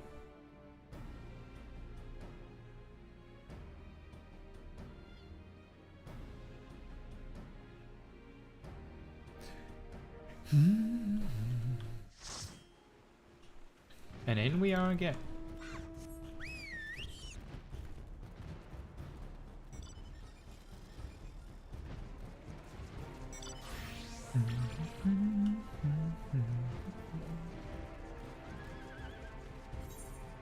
And now we're red team. Well, that's great, Pokeshack. What was it people needed help with? Just out of curiosity.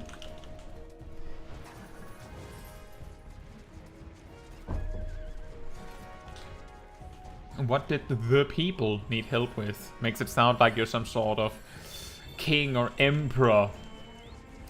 The people needed my help for something.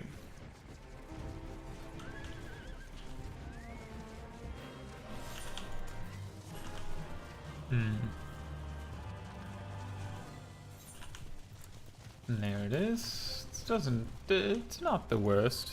It's not the worst starting point. Is anyone staying with this one? Okay, I'll stay with this one. That would be the most awkward point to miss.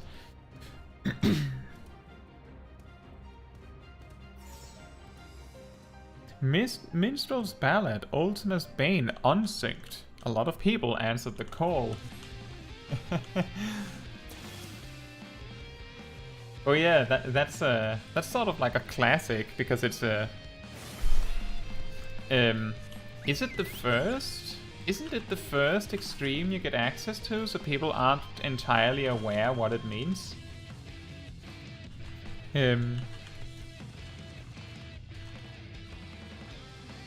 Wait, did we just yoink one of the spots behind yellow? That's really funny. So what are we doing? Are we just celebrating in mid? Is that a good idea?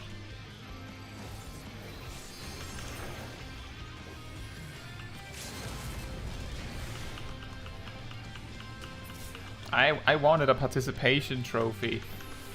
Here, Paladin, hold these flares.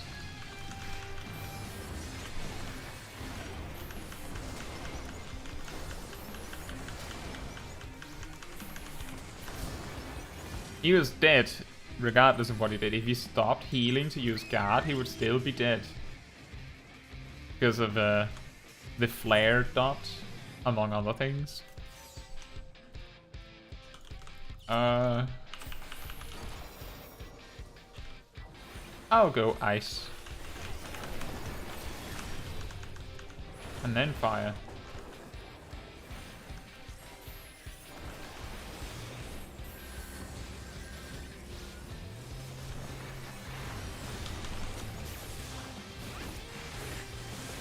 Oh dear. Suddenly this became a very questionable spot to fight in.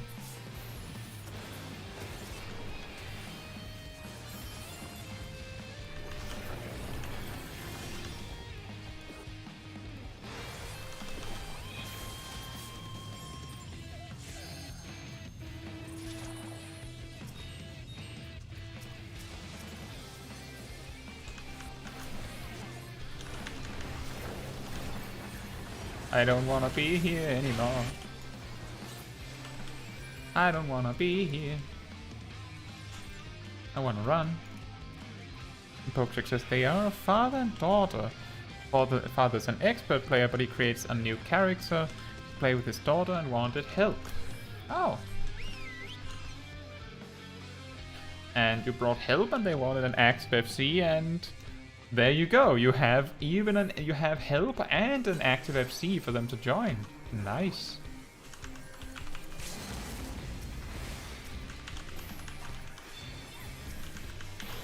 And now I don't want to be here when I'm slowed.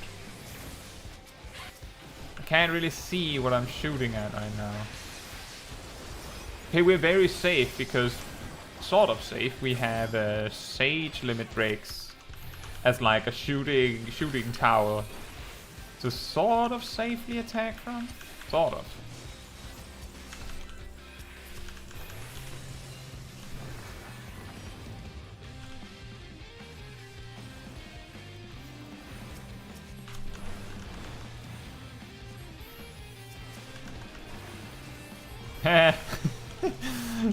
I don't know why they're trying to ignore me.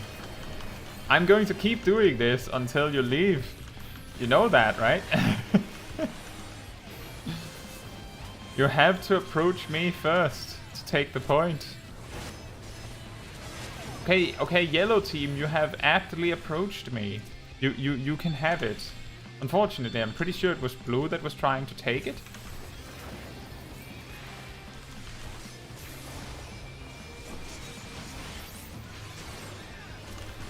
That looks like a limit break.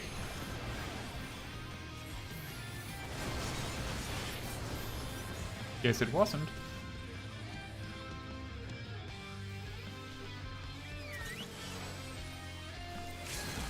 Are we still fighting over this point? This is incredible.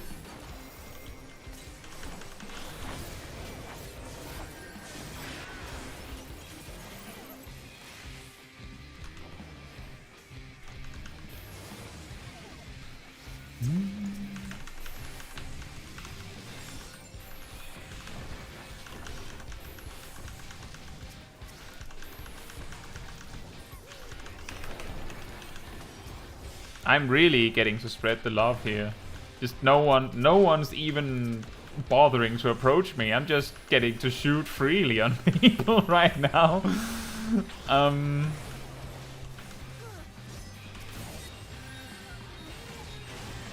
Someone requests go east, so we go east.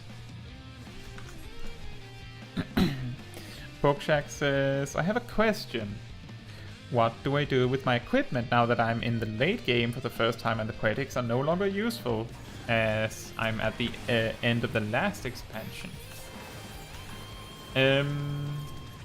If you have all of the gear you could ever want for poetics, then like if you have nothing you want to use poetics on, is that what you mean?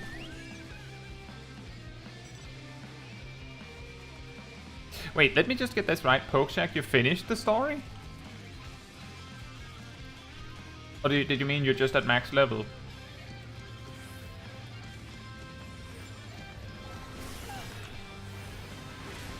So at max level, the best you can do is buy a crafted gear set. Make sure it's high quality. Right now, the gear sets are called Rinascita of some sort. You just, you know, you switch to the job that you have at max level, and then you just click the armor piece on the market board, and you find it. I would recommend using like a market board browsing tool like Universalis app to find the cheapest one in your region if you're a bit tight on money. That way you can save a bit. Often an armor set can cost something in the ballpark of 1,000,000 gil, maybe a bit more. So take note of that. We are locked in a tight spot right now. We need to just run. Can I? Yes, thank you.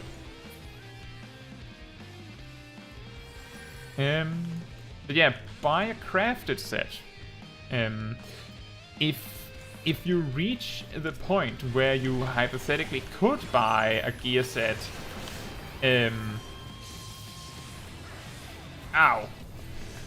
you reach the point where you could feasibly buy a gear set of the current like astronomy tomestones, it would be lower item level than your than a crafted gear set. So that's why you wouldn't want to waste time grinding astronomy for that. It's better to just get a crafted set. That's always better. Hey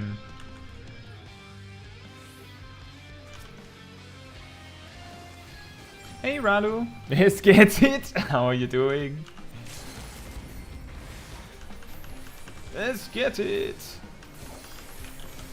This is a mosh pit if I ever saw one.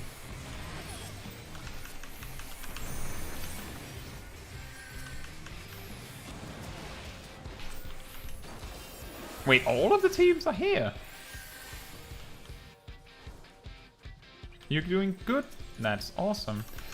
It's a little mixed how we're doing in this match. Feels a little chaotic.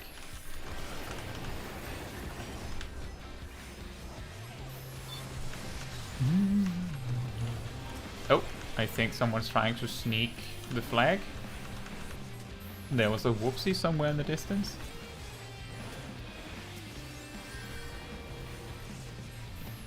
I heard a whoopsie in the distance.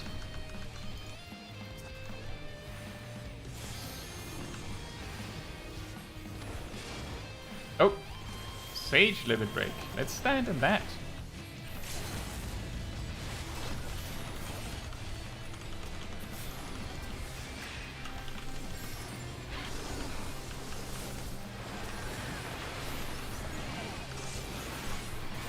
Oh, wow.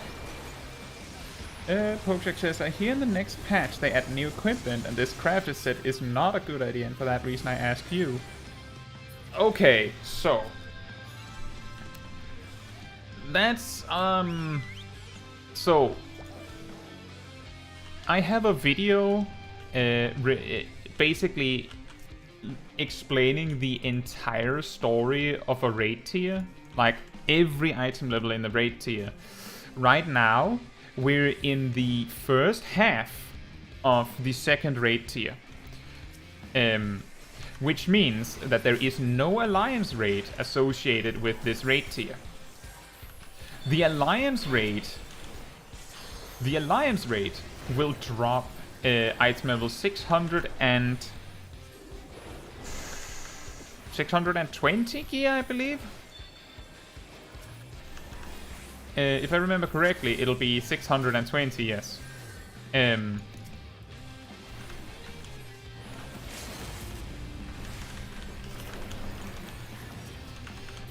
the thing is that at max level, Pokeshak, you can only like win one thing from like loot sources like the newest alliance raid per week. Which means that even if you could get 620 gear from the newest alliance raid, it will take you 5 weeks to get the armor set. Just the armor set. And there is not any accessories from it. So you would still be forced to acquire accessories elsewhere. But there's more. It's a little complicated. I can show you the full story after this match in better detail than I can while we're a little bit on the move here.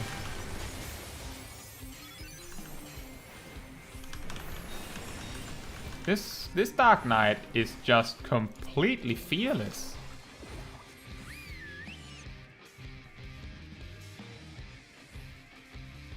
But so crafted gear right now is item level 610, right? The newest crafted gear is 610. The weekly capped tomestones that you can get 450 of every week can be used to purchase 620 gear.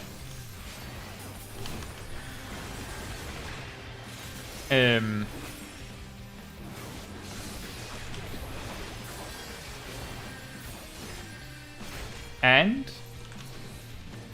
this 620 gear, which you can buy this way, you can basically buy approximately one item per week, right? When the Alliance raid comes out, you will be able to acquire one thingy per week that can be used to upgrade a piece of armor or an accessory. I don't have any healing left. A piece of armor or an accessory to 630. One every week. So that means you want to get your weekly tomestones as soon as you're able. If you can do any content that gives you Astronomy of Causality, you want to make sure you get all 450 every week. Once the Alliance raid comes out, you will be able to purchase items with Astronomy that allows you to upgrade your crafted gear to 620. Now, remember, as we were talking about a moment ago, the Alliance raid gear is item level 620, but you can only get one of them a week, and it is only armor. So in other words, if you have a crafted set already, you can just throw Astronomy at the problem and get 620 gear. Very easily. The Alliance gear is pretty much on the day that it is released. It is already obsolete because of this simple fact. But if you don't have money, like if you can't afford the crafted gear, then the Alliance raid gear is free. That's the main benefit of that. But for the most part, if you have the money, and it's only like 1 to 2 million gil at this point, then it is better to just buy a crafted set, in my opinion. And I think most people will agree on that.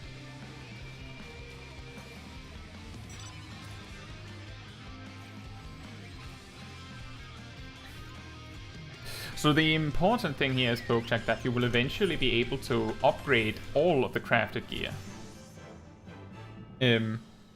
Now that the match is over, I can just show you. It's way easier if I just show you. So, we go... So, first of all, just for the sake of example, this Rinasita Hood of Casting is a crafted item, right? So we go to Razata. I'll demonstrate what I mean with the previous raid tiers gear. So, during the last raid tier, so that was, tier 1, this gear, this radiant equipment, right? That was the gear that you could purchase with Tomestones of Causality. Well, the equivalent. At that time, it was Astronomy, that was the weekly currency. But you could only get 450 a week. You would get one of these items. Then, when you did the first Alliance raid, you would get one of these coins. And this coin, you could go over to this guy, I believe. You see here, Radiant Coating, Radiant Twine, Radiant Ruberant. These are used to upgrade those Radiant items to item level 600, which you do with the guy here. Just show you here. There's just the weapons. I guess the rest of it? Yeah, the rest of it is down here, so you can see the appropriate item. So your weekly currency was spent on this, right?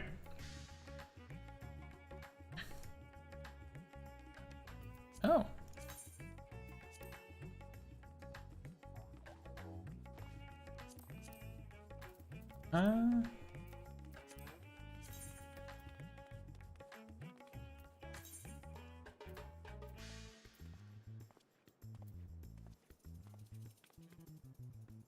Yeah, so this is just the reply that I was that I mentioned previously, that when I did the report. This is how long it took before someone approached it. That is actually fine. They just said some tips about it, and also mentioned that they will not tell me, as I told you. Anyway, let's see, where were we? So this means that right now, this equipment is something you can buy for astronomy. Astronomy, you can also use to buy these items. These 6 items that cost 20 astronomy are used to make this item, like this crafted gear, which means that these items will sell for a decent value. They rose a bit because the Hildebrand relic weapons cost astronomy to make, so there's less astronomy to go around. So if you spend your astronomy on whichever one of these that sells for the best, you can make money to buy crafted gear. And then this NPC here sells these things called rains. So Crucible Rain you don't want to buy. It's not yet. When the Alliance raid comes out, a new one of these sections will come out, a new rain will appear, but basically this is the way that you upgrade your crafted gear. Is last raid tier, the gear was called Classical, so for instance Classical Longsword was a 580 weapon. You give this NPC your classical weapon for 10 of these grade 1 imports. You buy 4 Crucible Rains, and then you buy the sword. Boom, it gains 10 item levels effectively. This will also be available when the Alliance raid comes out, which means that the crafted gear, which is item level 610, will be able to be upgraded to 620. The current Alliance raid gear is item level 590, which means that the next raid tiers, or this raid tier's Alliance raid, will drop 620 gear. So the long and the short of it is, if you choose to not buy crafted gear because the Alliance raid will drop gear that is 620 anyway, you have to keep in mind that this Alliance raid is coming out in January, and you can only get 1 piece a week. And it's only the armor. So I would highly recommend that you just get a crafted set. Maybe consider not getting a crafted set for every job that you play. Focus on those that you play the most. I hope that was I hope that made sense, Pokeshack. Yeah, exactly, Rallo. I also made a decent amount of money by just stockpiling tomestones at the start of the raid tier and just selling. I do have a video on the subject. Let me just see if I can find it for you.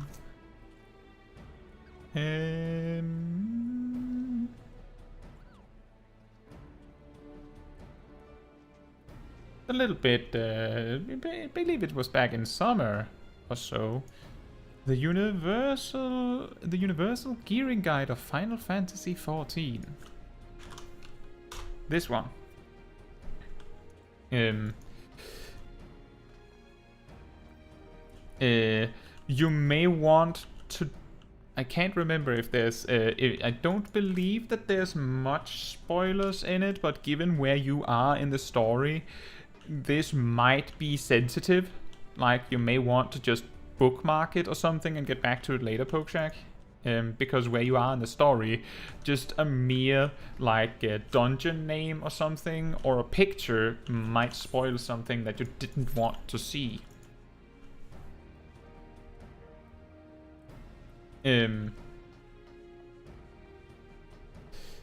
Let me see if I can... Maybe I can just vet it for you real quick. There's a picture of... there's something from the Stormblood raids. See...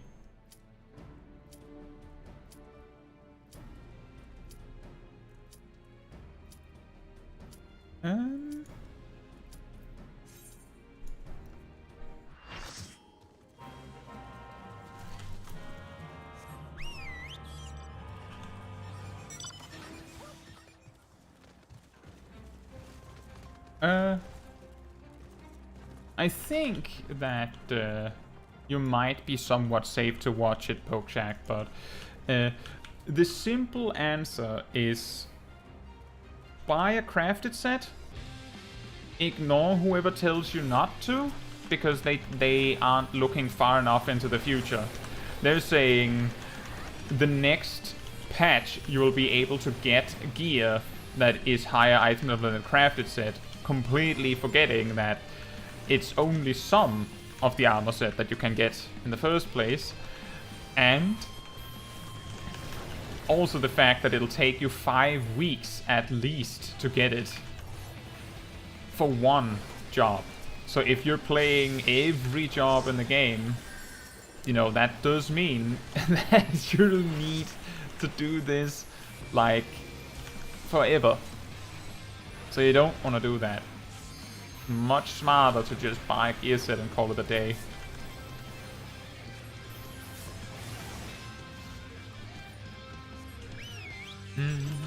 Brother says, now I'm waiting for tier 3 to become rich. Yeah.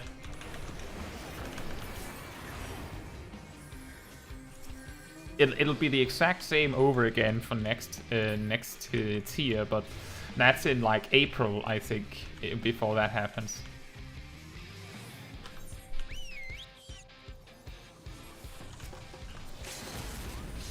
Someone announced push blue. But we're in red space. It's gonna be a little hard to push blue from here.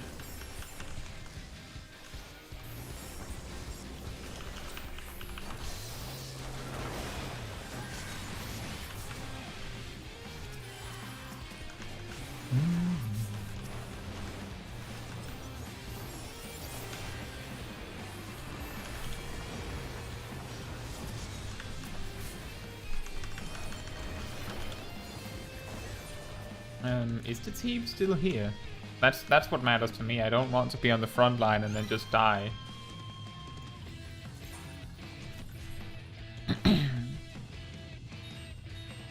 Poker says, summary, spend all my savings on crafted equipment for all my jobs and farm the relics of Mandeville and try to get the raid equipment for my most played jobs. No, so the important thing here is, Pokeshack, you can use astronomy when on the same day that the new alliance raid drops, okay? The day where the alliance raid drops. This option to upgrade your crafted gear to 620 will also be available. So you can do both. You can literally do both. You can just upgrade the gear on your favorite job first, and then you can just supplement jobs with the alliance raid gear. The thing is that the alliance raid gear often looks really awesome and is really unique to that alliance raid, so some people tend to sacrifice their weekly drop on Glamour. Because that is an option.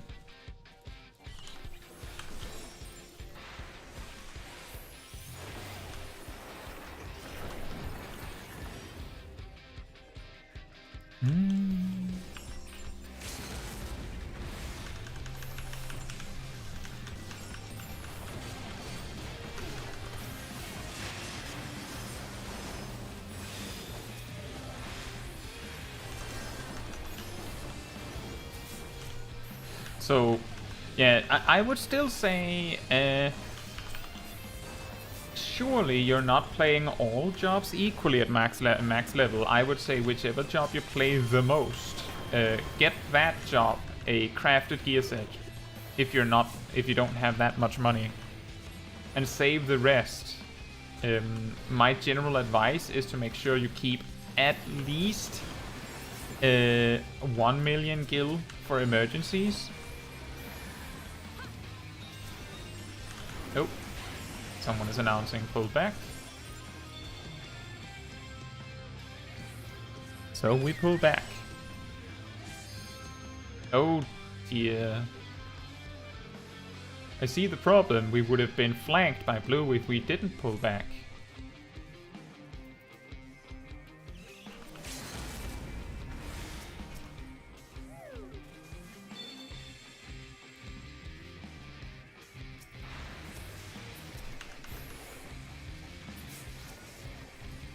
Rado says, waiting on Kaito to wear the full near striking set from the first raid.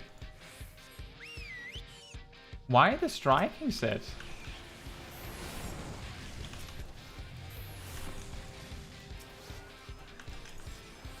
Is it because it looks like Kai is wearing some of it for a striking set?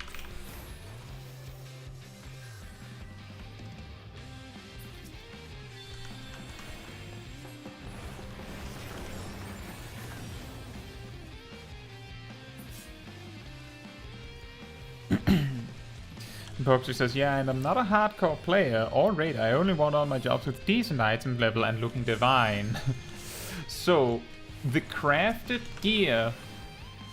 Take note, the crafted gear at item level 610 is very much in high enough item level for all content that is non-savage. On Savage, it's basically the entry item level, which means that it is still good.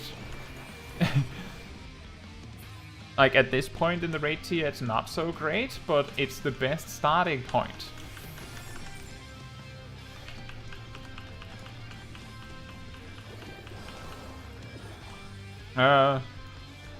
Where's my team?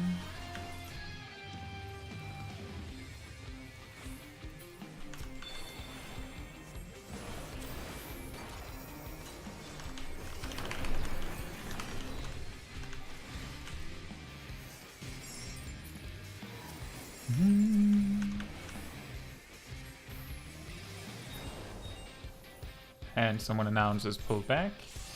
Doesn't say to where, so we're a little bit stuck.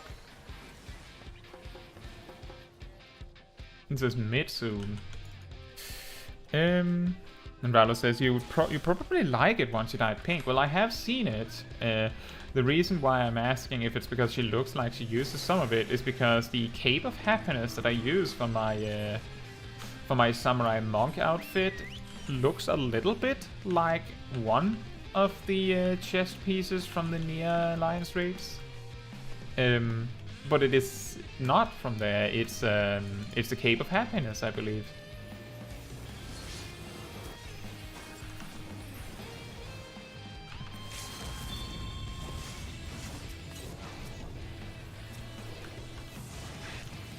Can't really see where I should attack.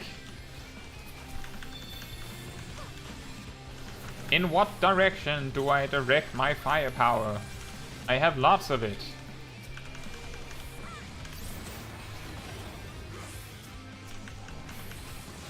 That looks like a limit break.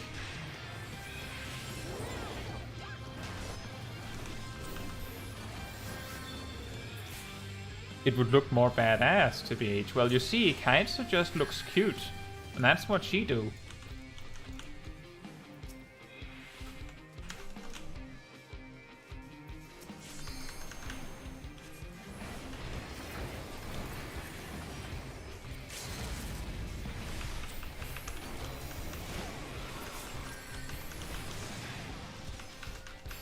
But I have seen the the near raids. You remember that I did a lot of alliance raids back in Stormblood, so I have seen them.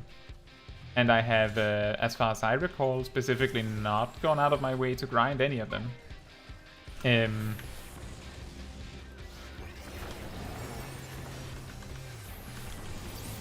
Oh, nice.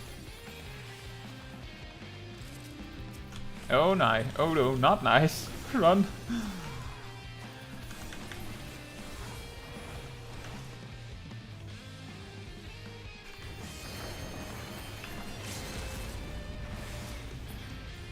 Oh, he's baiting. Look at the whoopsie bait over there. Yep, saw it coming, mate.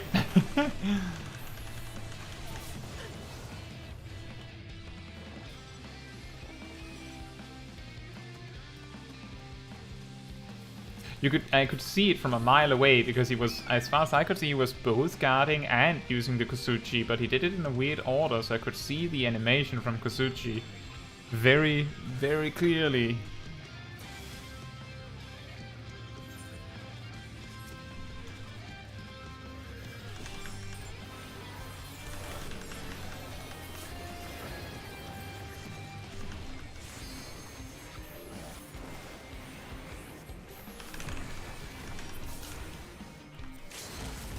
What are we fighting?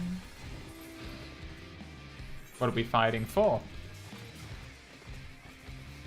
What are we fighting for? Killing him.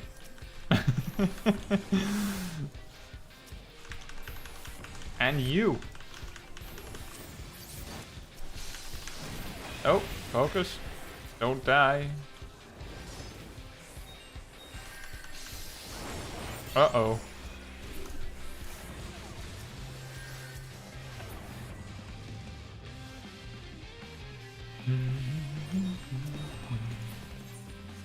Pull back is requested, and we have a point to pull back to. This might not help much, because we're just going to let blue have a field day with red.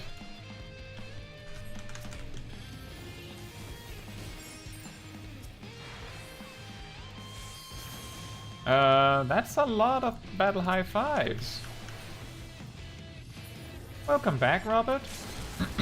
I hope you had a great time with work.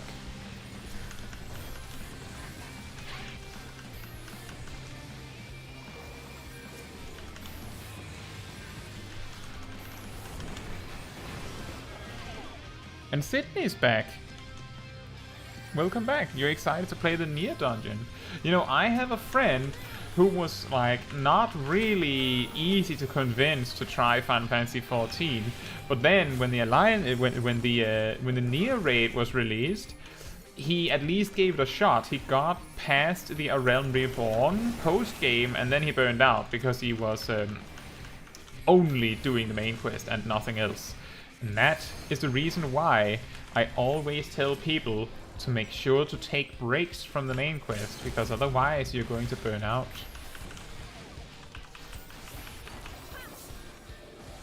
Like, yeah, you're excited to see this high level content, but if you just grind the main quest, you're going to grind yourself down, and then you don't have the energy to go on as long as you need to. And Sydney says, is that in Shadowbringers or Endwalker? The Nier raids are in Shadowbringers, and fortunately that means you can play the whole thing when you reach it. The Endwalker Alliance raid only has the first raid accessible right now. The second part is coming in January, I believe. But yeah, that friend of mine is a huge fan of Nier Automata, so he was pretty excited for Nier content.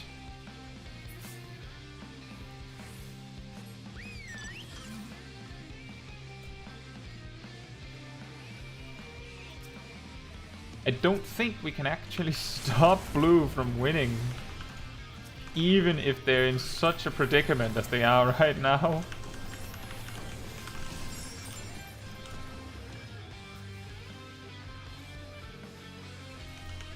Because chasing them is also not the safest thing.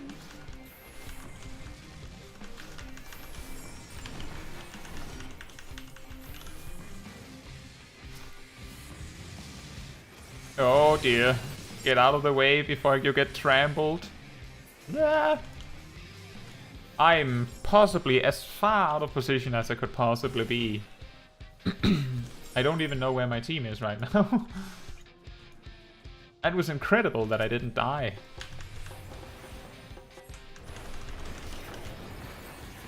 And someone is requesting that we push blue again.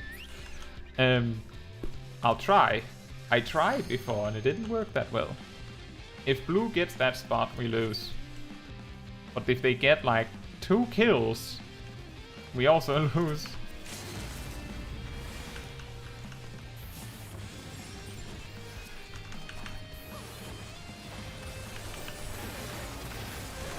No!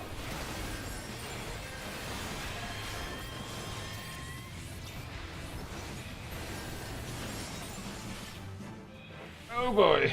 Ow. We died from a damage over time effect. Robert says, if you had to give one tip for Black Mage, specific to Black Mage in Frontline, what would it be? So here's a tip for Black Mage in general. Try to not get too focused on either one of these 2 spells, but try to make sure you don't flip between them too much either. Because applying one debuff removes the other one. For example, if you have very high battle high, then your attacks will do more damage, which means if you have high battle high, then the fire aspect will do more damage. Like significantly more damage than someone that does not have battle high. So the higher battle high you have, the more important it becomes to use flare rather than freeze. Another thing is stay with your team. If you can stay with your specific party, that's even better, but that one's a hard sell. The reason for that is because ethereal manipulation can only be used to teleport to yourself, which does nothing, teleport to an enemy, which can be helpful to use burst as like an extra bonus attack, or teleport to your party members. Only your party members. And that means that if you're hanging out with one of the other parties in the alliance, then you can't teleport to them. So one thing you could do with your UI is, if you have it set up so that party members and alliance members have similar colored names. I don't know if you have, you wouldn't have if have by default, but if you have that, change it. Make sure you can tell who is in your party, because those are the people you can use ethereal manipulation to like escape with. Often when I'm caught off guard, I'll use guard, and the thing I'm looking for while I'm slowly retreating is someone I can teleport to get out. Because that's the only way the Black Mage can escape death. Remember, Black Mage is the squishiest job on the battlefield. You have the lowest amount of HP. So you need to be on the back line. You need to be surrounded by allies, and if you're surrounded by allies, you can more easily focus on just shooting explosions in a general direction of enemies and hope that something dies, rather than having to focus whoever's attacking you. I know that those tips were like very broad strokes of a bunch of different things, but hopefully some of it sounds helpful. It's very difficult to say what's best to do as any job in PvP, which is why my first tip is related to these spells, and some of it is something that I, learned a little bit today myself, you could say. It's more like observations.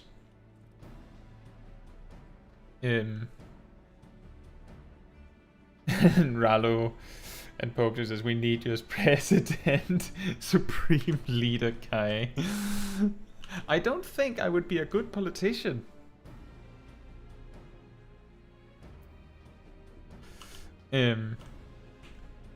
I would just be sad that I wouldn't be able to accomplish helpful things because of bureaucracy.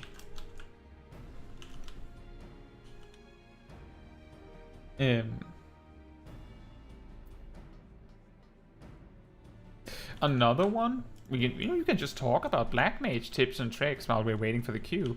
Another one is Nightwing. So Nightwing just applies in an AoE, it just applies a debuff that doesn't do anything for 3 seconds. But after the 3 seconds, everyone that still has the debuff falls asleep. And that means that they're crowd controlled until they get hit by anything. Usually they get hit by something immediately, and when they get hit, they take an extra 8,000 damage. Now, a lot of players are likely to use Purify early to clear the half-asleep effect. Because they don't want to take those 8,000 extra damage, not to mention they don't want to get, stopped for a fraction of a second by the sleep effect. They just don't want any of it. They see a warning, you're going to get crowd controlled in 3 seconds, and a lot of players will just instinctively just click Purify and clear it. That's not useful on its own. What is useful is that if you use Nightwing on a pack of players while you're casting Freeze on them with Soul Resonance, there's a high chance they're going to use Purify, and if they use Purify then, like you do Nightwing, Freeze, Freeze, Freeze, and then Super Flare, by the time you use your Super Flare, their Purify crowd control immunity, which lasts 5 seconds after you purify anything, should be gone. And then they don't have Purify. And so you can stun them for 2 seconds. It's a very good way to bait Purify. It's not perfect, but it is a way to try and bait it. And if they don't use Purify, then you get a free 8,000 damage. So you win anyway. The point is that you need to use Nightwing early in your attack rather than late. And this is something that we observed earlier tonight, is that I would use Freeze, Paradox, Nightwing, and then Super Flare, and then the target would just purify both half asleep and the stun in the same swoop. And then I just wasted it.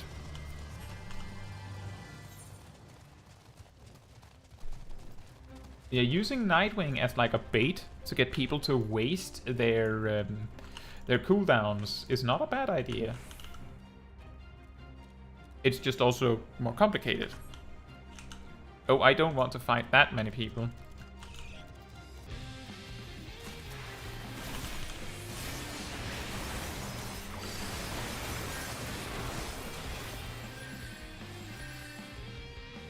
Excellent. I don't know if they saw that I was a Black Mage and were hanging to help me, but I would not have gotten away from that without that person just deciding to hang out near me.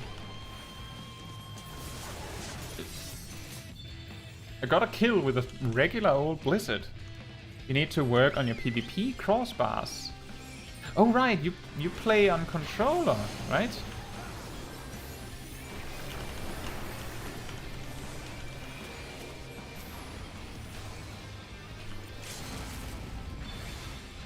I'm not sure what I would do for PvP crossbars. I have no experience at all with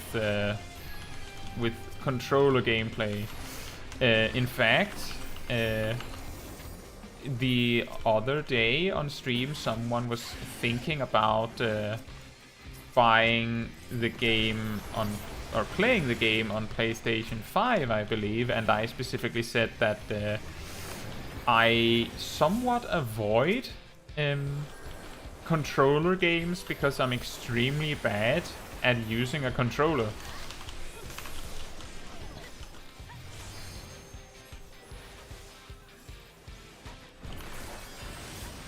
Ah! Got him!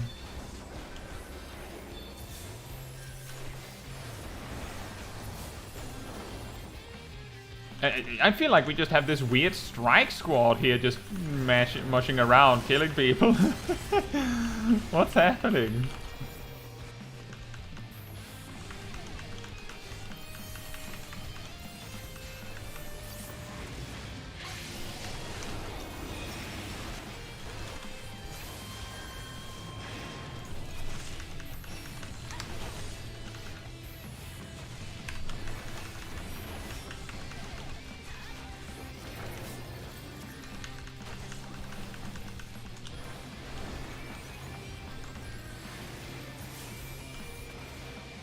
Robert says, I feel the same way about keyboard and mouse. I grew up on console, and no hate to PC, it's just not my thing.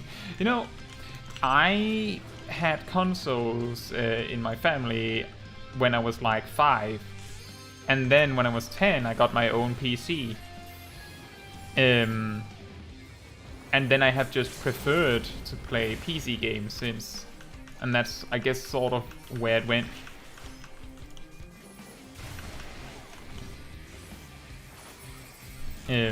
Like it's a little bit like a muscle you need to keep like practice it. Like you need to practice it. Like there's certain games that I can play very well on controller, and it's usually 2D games. Generally, the problems arise if I need to use a stick to manage the camera. Then it just doesn't work for me.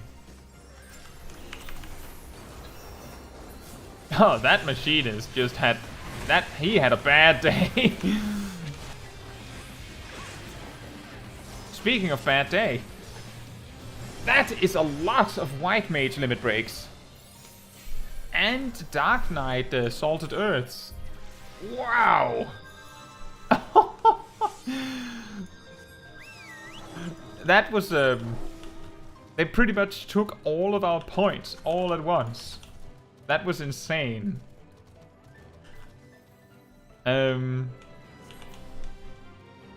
Wow.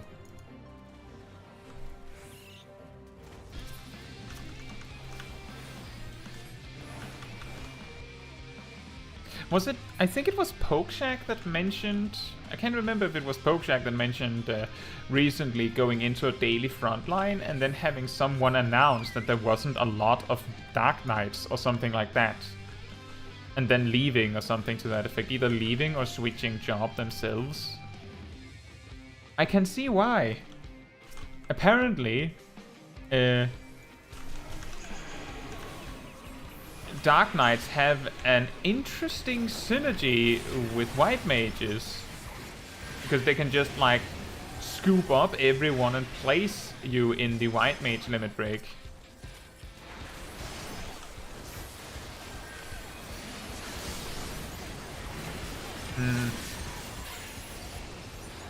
Robert says, I get that about muscle memory. Give me a controller with inverted aim and I'm totally lost. Oh. Oh yeah, well. You know, that's also an interesting thing. Inverted aim. Like when I think about it, I always get confused which one it is. Like it feels intuitive that if you hold right click here and pull up, you pull the direction that the camera is pointing at upwards, and if you pull it down, you pull it downwards. That makes sense, but logically it would also make sense that when you pull it up, you pull the camera up, or you pull the camera down, which would actually have the exact opposite effect. So it depends on what you like, what you're used to, what is actually really inverted, you could say. And Pokeshack says, I need to leave. Have a nice day. See you later, Pokeshack. Have a nice day.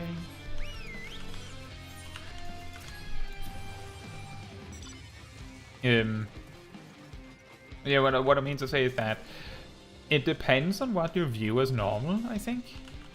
But I don't know a lot of people that go into the camera controls to specifically invert the aim on anything. So I can see what you're going for there.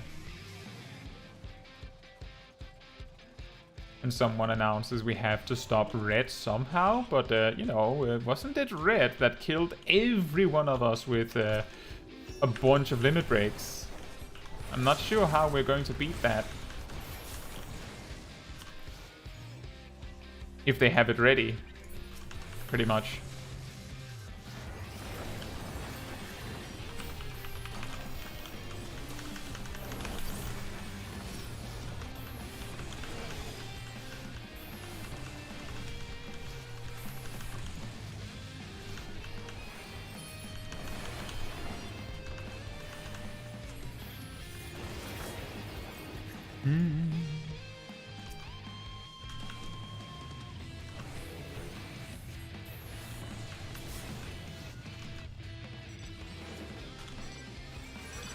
It feels a little difficult to save this match because we're so far behind after that swing they did earlier.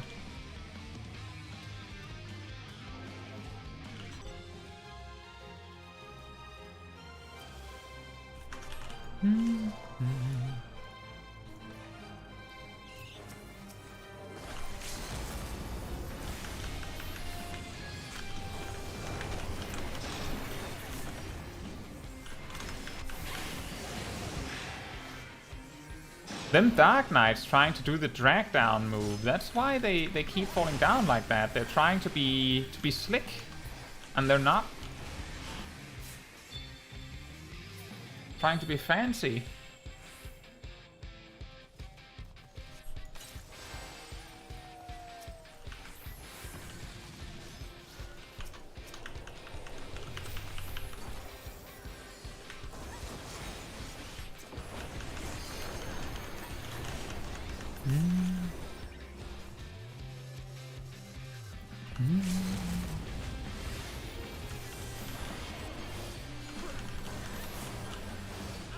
Okay, he just went and died real quick. Didn't he have Battle High 5? Why did he just go and squander that?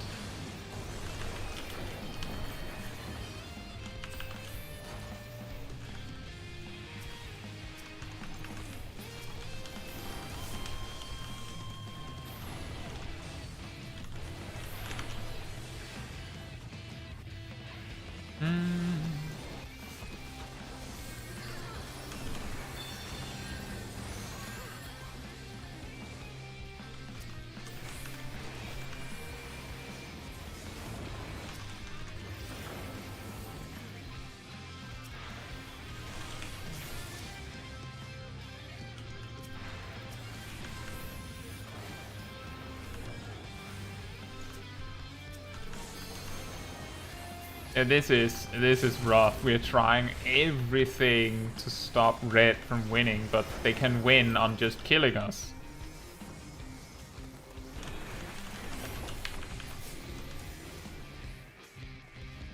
But if we can just take out their battle high guys a little bit at a time, then we might be able to do this.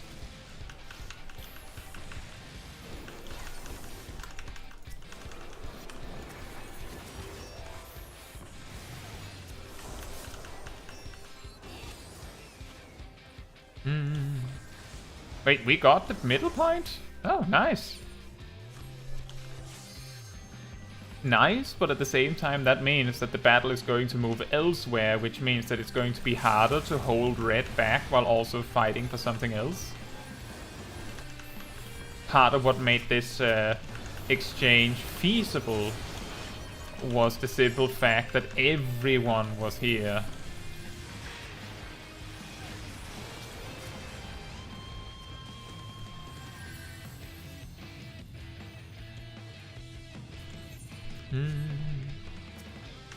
And yellow is duking it out over a point in our base, like next to our base, pretty much. Are you serious right now? Why? I guess they want red to win so they can just have their second place.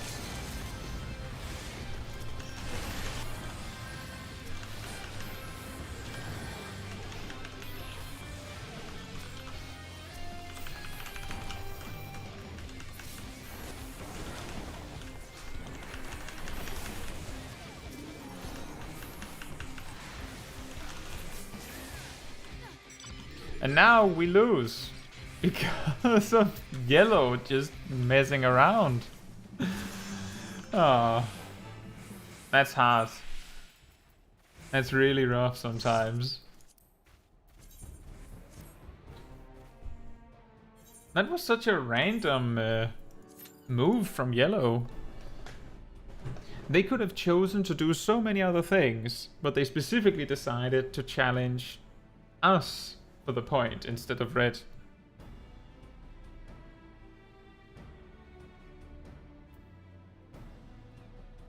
The only reason why the match was prolonging for so long was because everyone was basically trying to prevent red from winning. So the moment that we no longer had that shared interest, then we lost. Oh well.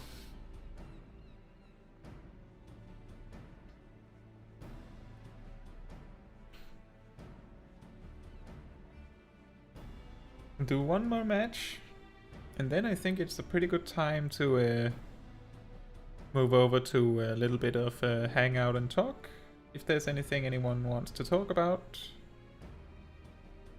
And then it's I think that's a good stream, but that still means that we have like 20 minutes, or if not over half an hour left. But yeah, I get what you mean, Robert. It's both a case of what controls you use to play a game with, but it's also like the kind of game you use to play. For instance, I don't mind playing 2D games with controller. Like some great examples that I experienced is that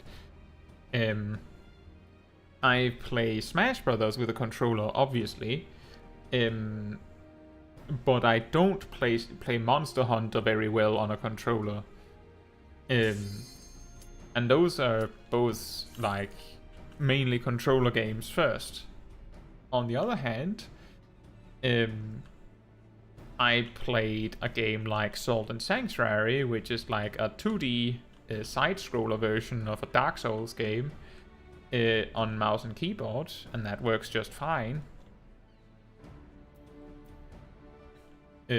But I could probably play that on a controller as well.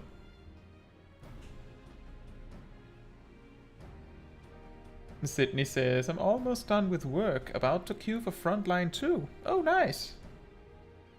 I will hope you get the good team. The ones that get all the fun moments and the kills.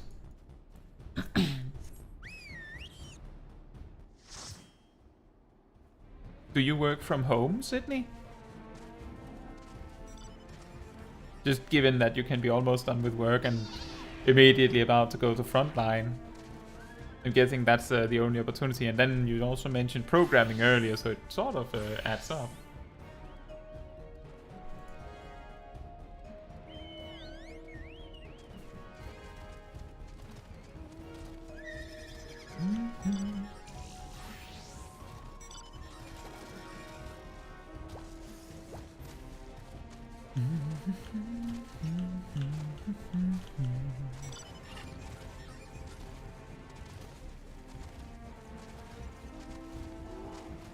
Imagine if you could see marks that other teams put on you. I think that would be really funny. And speaking of not so funny, we're missing a player. How's that possible?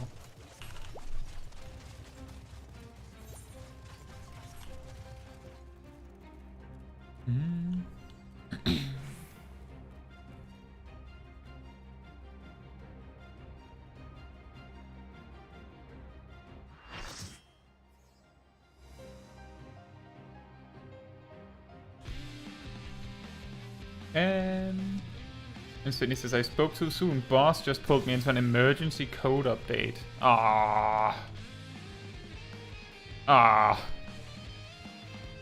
I hope it isn't as big as an emergency as they claim. Sometimes you can be lucky.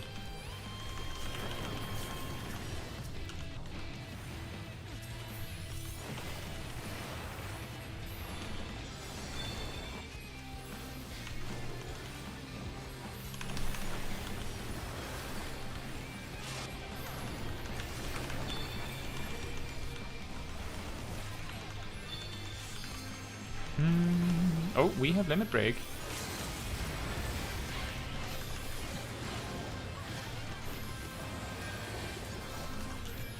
Oh, wow.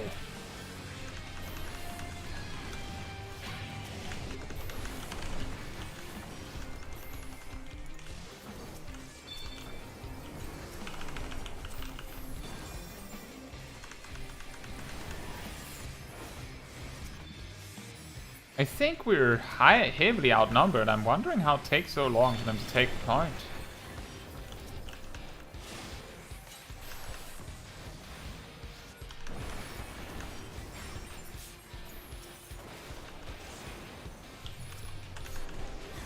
There's a Dragoon limit break from someone.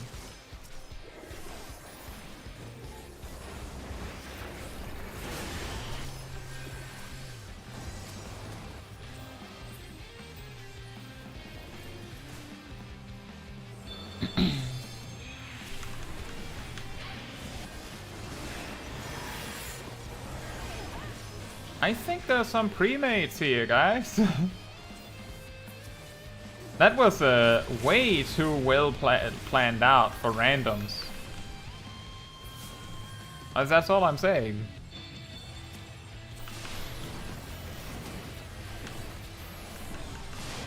Like, that was multiple big AoEs timed with a random Dark Knight's Salted Earth.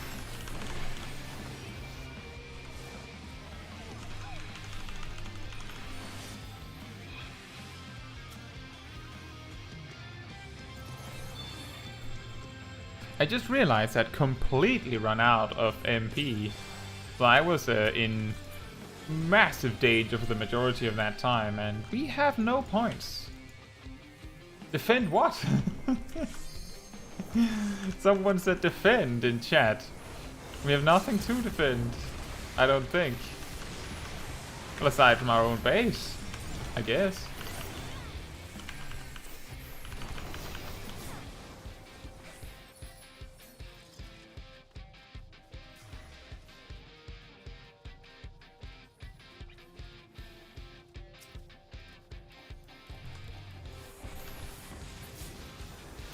Ah. Defend yourselves, can't be dying all the time. What are you doing, guys? We have no points because you keep dying. Defend yourselves better, that's a pretty good one, Robert.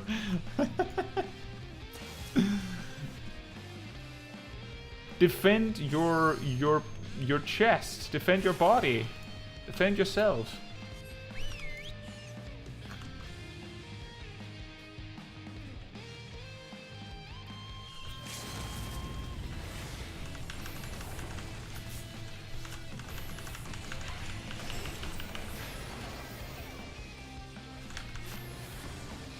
There was a whoopsie, and I wasn't a part of it, fortunately.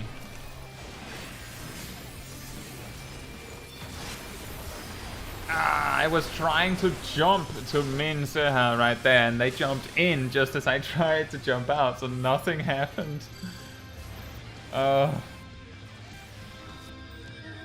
That's difficult. Oh, and someone left.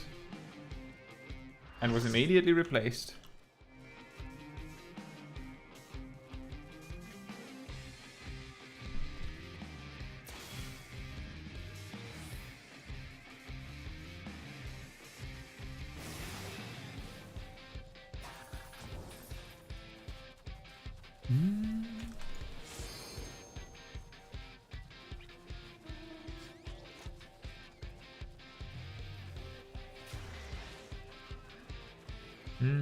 Are we going to go for this one? Is that the plan?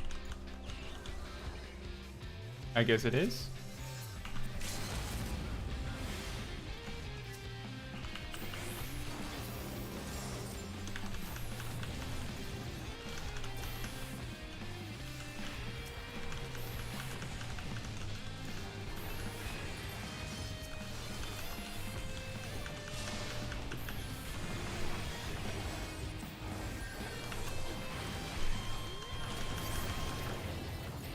Wait, did we get it? It seems we got it. Excellent.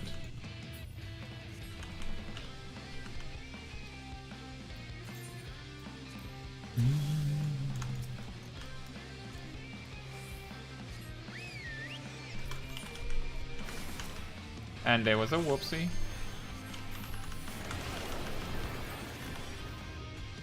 Oh, I didn't want my Super Flare to connect anyway. Imagine if Super Flare had infinite height range. Wouldn't that be nice?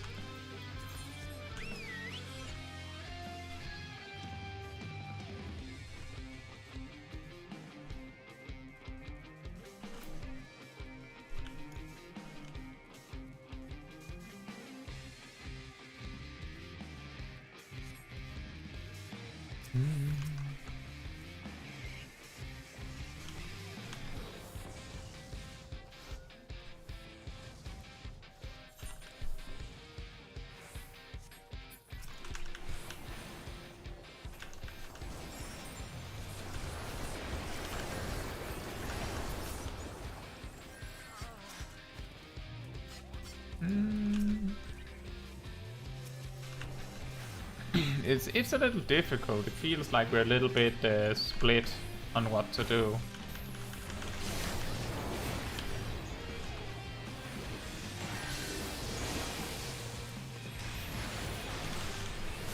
Ah yes, the Paladin limit break. I was sort of expecting it, but I was thinking that maybe he didn't have it.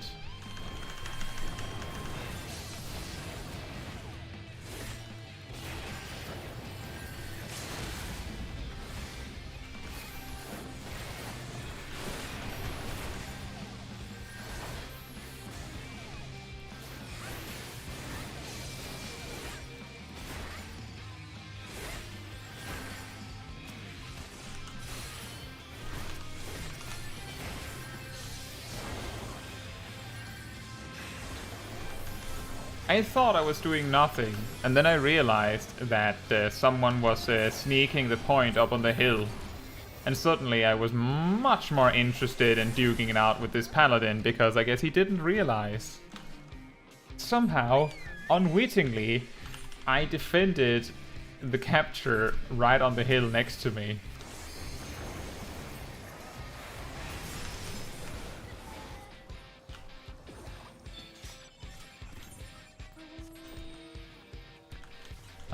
Is this what we're doing? Flanking red? Sorry about that.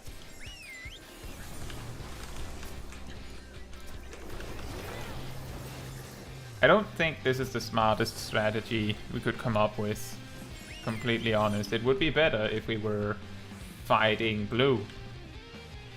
And that we were fighting over a point we had a feasible chance of getting instead of fighting in the middle of nowhere. We're fighting there, the point is over there, and blue already has it covered. No point.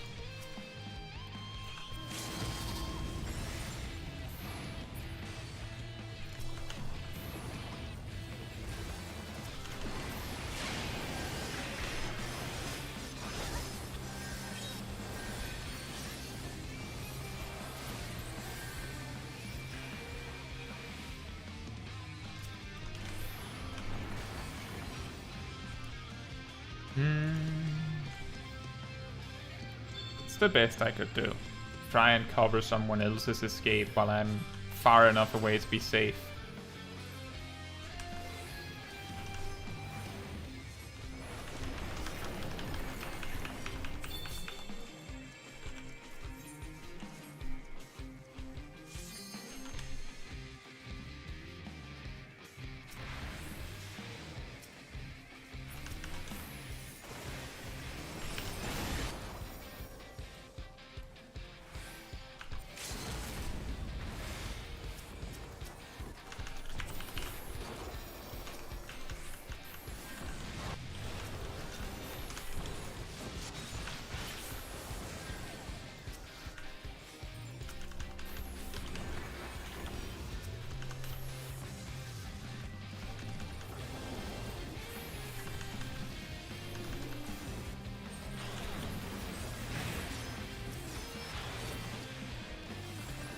Oh boy. We're really outmatched by blue this match. Very much so.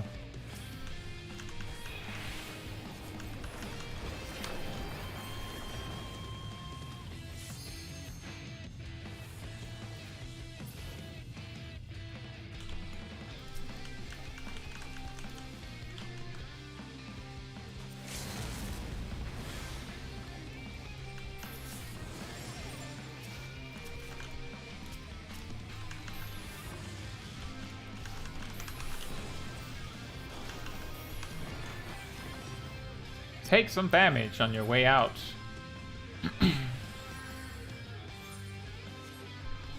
This is going to be difficult to take with blue directly choosing to fight us over it.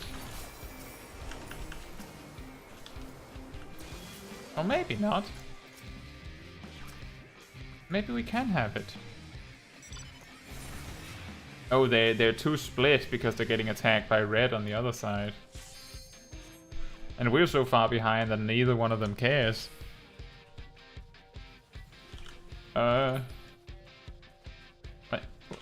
Where's my team?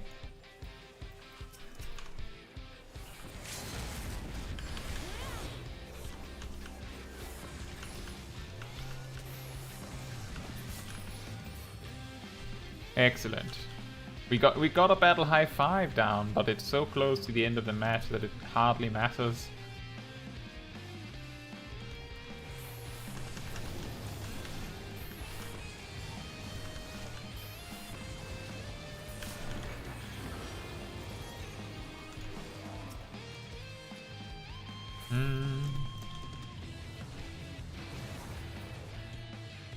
I think we are going to die really quickly if we're going to stay here. We're basically offering ourselves up on a silver platter for blue. It's a terrible idea.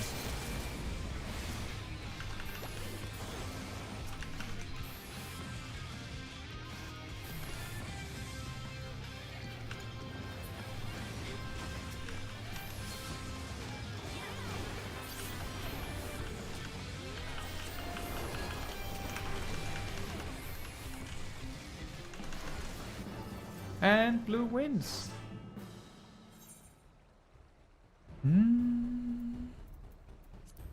That was a really rough match.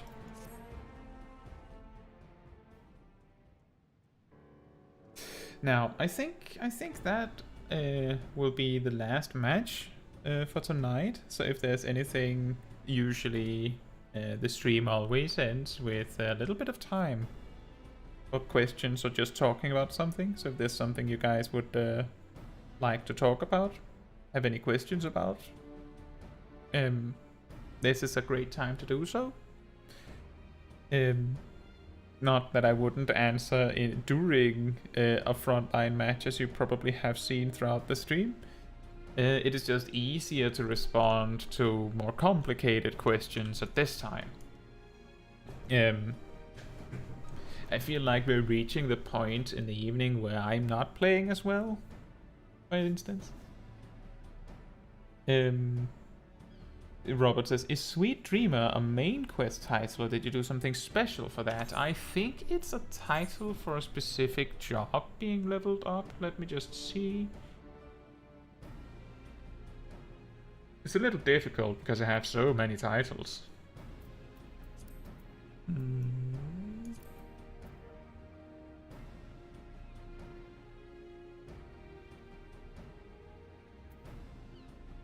I might have missed it.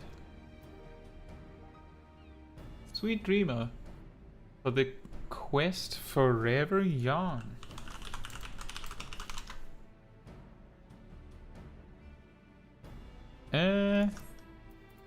I think I need to be in a different zone to show you. Look at you, all flush with titles. I'm so many titles.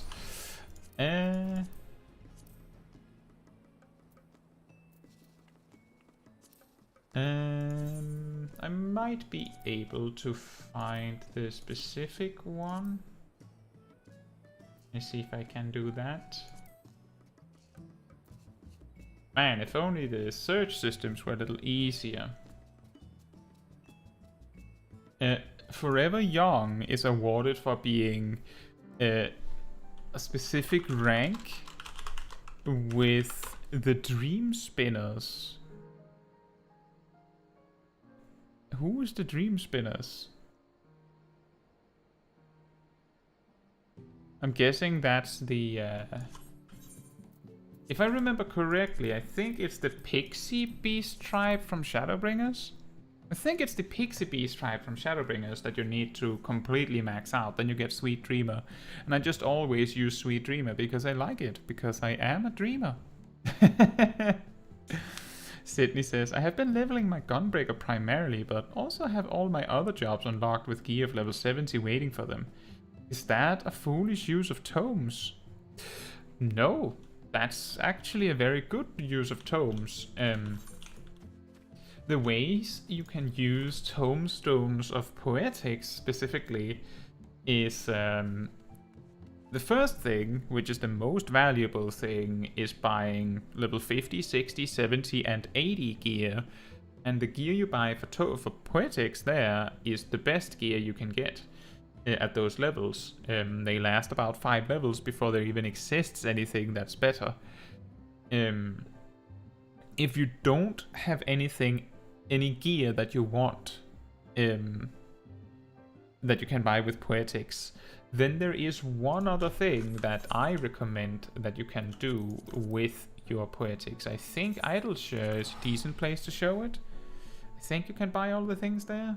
Oh, let me check. You might even be able to buy it from the blue pouches. I've never checked. But let's see.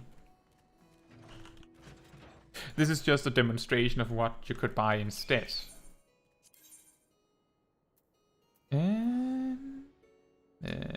Is it here? My favorite Idleshare. So there's this item called Unidentifiable Ore, which you can buy grade 3 Thanalan Topsoil with. I can't...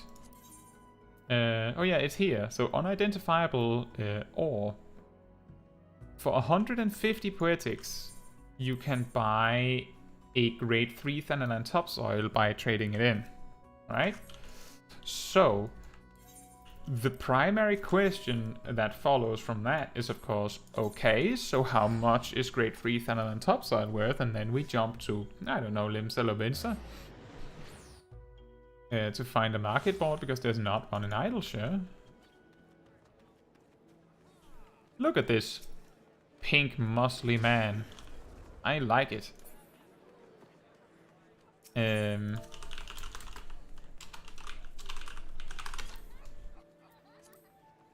So that's around 2,000 gil. I don't know if it's the most...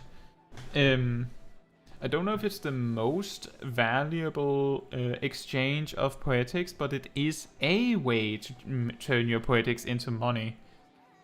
And Robert says, I just saw this today in your guild video from a few months ago. Yeah, exactly. It's a tip there as well, I believe, that it's a way to turn your poetics into money. Let me get away from the musicians. I don't want them to play copyrighted music. Yeah. So Sydney, your first priority when spending poetics should always be gear. If you don't need any other gear, then you're good. Then you can use it on other stuff. The second thing that you might want to consider saving poetics for is that I believe you need poetics to start Shadowbringers relic weapons, if you care about that. I believe you need an enormous amount of poetics for the A Realm Reborn and the Heavensward relic weapons as well. So if you're interested in that, there might be a reason to save some poetics for that reason. If you don't care about those, then I would say look for items that you can buy with poetics and sell for money. And Pokeshak says all relics, I think. I'm 99% sure that Stormblood relics require 0 poetics. Like, actually 0. And the Endwalker relics do not require poetics. They actually require astronomy for some reason. And I'm saying for some reason because it's not because the Shadowbringers relics are outdated that they require poetics. When Shadowbringers was the current expansion, when the relic weapons were released, you needed 1,000 poetics to buy the first step of a relic weapon. I believe it was 1,000 poetics, not whatever these two were at that time. Just poetics.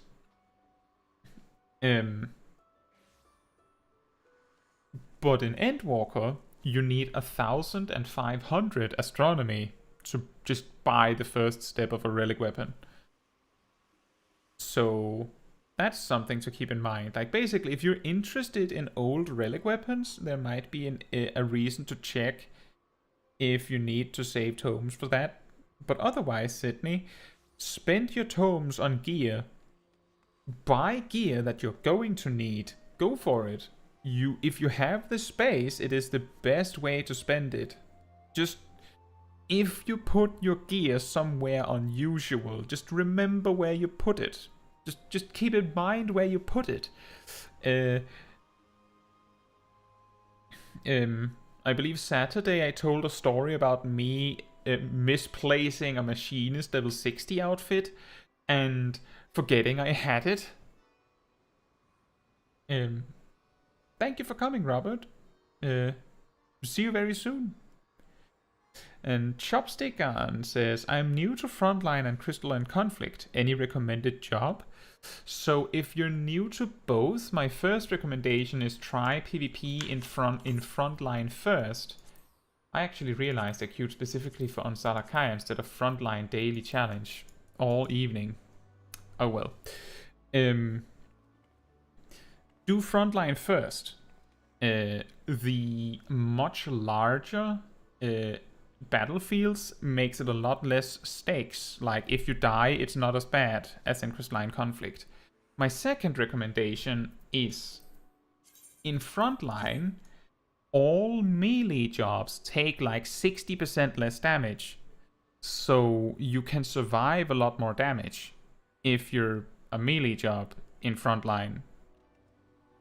And it's not just like, oh, if you play well, you take 60% less damage. No, in Frontline, all melee jobs has a hidden passive that just makes you take 60% less damage, and all ranged jobs has a hidden passive that says you take 30% less damage.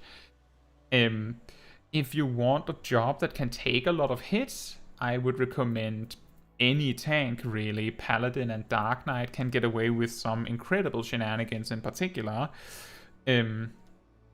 If you want to play a DPS job, then I think the fact that Ninja has a lot of ranged attacks in PvP means that not only do you get access to the 60% less damage taken because you're a melee job, but you have access to a lot of ranged attacks, so you don't have to run in, which can be scary at first. You don't run into the inferno that is 24 people clashing with 24 other people. So that would be my recommendation, Chopstick On. The difficult thing about Ninja is that it has a very high skill floor. It has a lot of things you need to learn, so it'll be a tough road to master. But the simple fact that it is a melee job and it has a lot of ranged attacks also makes it easy and soft to start on. I hope that is useful advice for you, Chopstick On. Otherwise, you're welcome to add more detail, like what kind of jobs you like to play or which jobs you were thinking of trying. Then we can talk about those. Like, all jobs are viable in PvP. There's just a lot to think about how you play your job. And a lot of jobs are very different in PvP compared to PvE.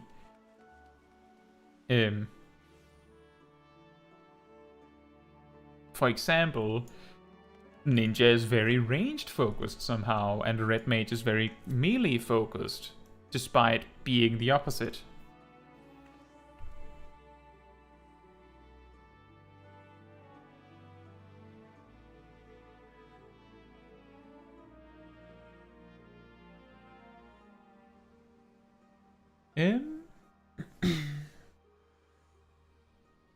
Just waiting to see if there's a follow-up to the question.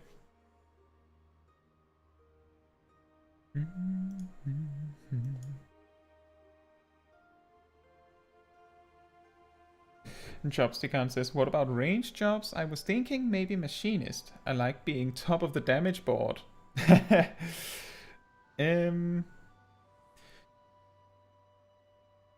Well, an important thing to keep in mind about Frontline is that often the person that is on top of the damage board might have focused more on just dealing a lot of damage, just dishing out damage rather than going for kills. It's not necessarily the best, the most important to have done the most damage. And to do the most damage in Frontline, you typically need to use area of effect attacks, which means that the strongest contenders for being on top of the damage board specifically is like Black Mage, Summoner, Scholar, I would say, maybe White Mage, because they have a lot of AoE damage they can dish out quickly. Machinist is really good at taking out key targets. Let's go back to the PvP area so we can inspect the toolkit a bit. If you're interested in playing Machinist, then that's also a good choice. Play Machinist. Let me give you a few pointers on what to start with for Machinist. So just before I get too detailed on it, have you done any PvP Chopsticon, or is it like you're completely new? While you answer that question, I'll go over some of the abilities. So the key thing about Machinist in Frontline, there are 3 things that are especially remarkable about, well, 4 things that are especially remarkable about Machinist. The first one is that drill passes through guard. Which means that while someone is guarding and taking 90% less damage, you can do drill to do damage through that. Often people don't expect it, so sometimes people will use guard while they're at like 20 or 30% health, and they can't drop their guard, because if they do, they die, and they need to drop their guard to heal. But because drill like breaks through guard, you can use analysis drill to do 20,000 damage through the guard. Now, remember that in Frontline, ranged jobs take 30% less damage and melee jobs take 60% less damage, so this is significantly less damage, but it's worth considering. It's not as important for the exact damage numbers, but it's more like use analysis on drill. That's the first tip. The second tip is Marksman's Spite. That's the limit break. That one does not break through guard, but if you use analysis drill Marksman's Spite, that is the largest amount of burst damage you can do out of nowhere. Like, just from a standing position, you see somewhere out in the distance, you see someone that is close enough for drill, you do analysis drill Marksman's Spite if they're low enough that you believe that it would kill them. And that's one of the key features of the Machinist in PvP, just being able to Marksman's Spite someone to death. These 2 attacks combined does like 56,000 damage, which is enough to kill someone typically, if they're not at full health. The third tip, and now we're getting a little bit into Frontline specifics. Chainsaw, being a line AoE, means that if you shoot it into a crowd of people, it's going to do a lot more damage. But if you use analysis with Chainsaw, it has a 3% chance to just do 95% of someone's health, in addition to whatever else it did, which often results in a kill. 3% is not a lot, but if you shoot it into a crowd of 20 people, there's a cumulative 60% chance that someone takes 95% of their health and damage. And if you can just hit one person with that, you might get a kill. So basically, if you understand the the tool wheel of the drill button that switches through, I believe it's drill, bioblaster, air anchor, and chainsaw, I would recommend that your primary tools that you use analysis on is drill and chainsaw. Air anchor and bioblaster also has their times where they're helpful, but drill and chainsaw can both do a lot of damage when you need it. The fourth tip, and this is actually like specific Frontlines where it's useful. It's especially useful in Borderland ruins. It can be useful in Fields of Glory, and it also has occasional use in Onsal Hakair. Scattergun, being a knockback, means that you can get kills by just knocking people off a cliff. If they die from fall damage, you get the kill credit. So for instance, if you've done Borderland Ruins on the big pillar in the middle of the arena, if you use Scattergun when people have their back to an edge, you can kill them. It's a really, really mean strategy, but the only thing you can do is it's PvP. It's not illegal to use it. You just have to do whatever it takes to win. It's a really potent strategy if you can get it to work. Just don't get too laser focused on it. Remember that you might die if you try that. If you try that without watching yourself. Chopstick says, sounds interesting. What about the basics of Ninja and Frontline? So Ninja has a lot of tools. Some of the things that stand out that makes it easier to use compared to other jobs is, first of all, in Frontline, the part where you take 60% less damage, right? The second one is that you often have access to Fuma Shuriken, which is just a ranged attack. So you can just use that if you need to do something. And like, if you're watching a battle from afar and you want to participate, you can just throw Fuma Shuriken on someone that looks like they're going to die, so they also get credit.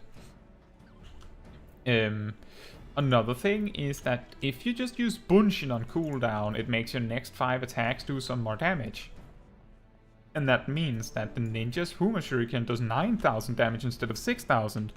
Your average filler basic attack, even as a ranged job, does like 4,000 or 5,000. And then even though the ninja's filler attack here with Fuma Shuriken has a cooldown or charge time, you're not going to be spamming it forever. So that means that when you're just using it every now and then while you're looking for an opportunity, you can use those and they do 9,000 damage, which is a lot more pressure compared to other jobs. There's a lot of tools, so instead I'll just give some basic tips. When you use 3 mudras, all of your other buttons turn into some sort of mudra. The key ones, well, all of them are actually key, but each one has a purpose. And the difficult part is learning when to use what. There is a lot of strategy in making like burst combos with Ninja, which can make it a lot stronger, but given that Frontline is a lot of chaos, it's better to just figure out what is best to use in the moment. Usually you will not be able to kill someone on your own because it's Frontline, everyone is taking less damage. So it's a matter of teamwork. If you see a large crowd of people and you want to pressure them, using Gokamekyaku for the AoE damage is great. Gokamekyaku does a total of 4,000 damage immediately, and then 16,000 damage over 12 seconds. Which adds up to 20,000 damage in an AoE. That is a lot more than a lot of other jobs can do. So if you like to be on top of the damage meter, that's a place to start. Hyushoran-ryu is great for finishing off people by just doing 16,000 out of nowhere. And Forked and Fleeting Raiju, which is like a 1-2 combo. When you use the first one, it turns into the other one like so. Means that you can stun someone twice back to back, or you can stun the same person, or you can stun one person twice, or you can stun 2 different people in quick succession if you need to. And you don't even need to use them immediately after each other. Like, you can do one of them and then you can do like some shurikens while you're waiting for another time where it would be nice to stun them again. A lot of the good things about Ninja is a lot of the things that makes Ninja difficult is about understanding PvP as a whole, why would you want to piece out your 2 stuns? Well, if someone uses Purify on the first stun, then waiting 5 seconds for their stun immunity to pass is better than just throwing the second stun for nothing. And I think the final really helpful thing about Ninja is that Shukuchi allows you to just escape a lot of combat. It's a long jump that can really put you out of danger, and then it can also hide you. The thing is that if you take any damage whatsoever or do anything, the invisibility disappears. So it's a very fragile defense mechanism, but it can confuse people and they can lose sight of you, which allows you to escape. And one frustration you may run into regarding your limit break is that it does 10,000 damage. It just does 10,000 damage. But if the person you're using it on has less than 50% health when you use it, they just die. Just through guard, everything, they just flat out die. I think the only thing that prevents this is actual like immunity to death, which means Paladin using their limit break, Dark Knights using their limit break, things like that. But if you're using your limit break on someone and they have less than half health, they will die. But if they click recuperate as you jump them with your limit break, there's a very high chance that the server is just going to say that you missed. So it's very important when you use your limit break that your opponent can't just get healed back up, otherwise you may have wasted it. And then just a general tip, which also applies to this, but a general tip for Frontline: you're going to have a lot of limit breaks through a Frontline match. Like, a lot of limit breaks. So there's no reason to sit on it. Like, if you see a decent opportunity to make use of your limit break, it doesn't matter what job you are, if you see an opportunity to make use of your limit break, use it. You're going to have another one in like a minute or two. And because there's a lot of traveling between battles in Frontline, you're going to have another opportunity. Chopstick says, is it the same cast time on all limit breaks for every job? I think it's a little complicated. I think it varies. I think they have mostly the same cast time, but I'm not entirely sure. Every job has a different charge time on their limit break. Some take longer to charge than others. I can't remember the exact order, and it isn't explicitly written anywhere in games, I'm not sure.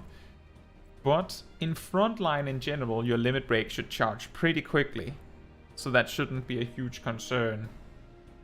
The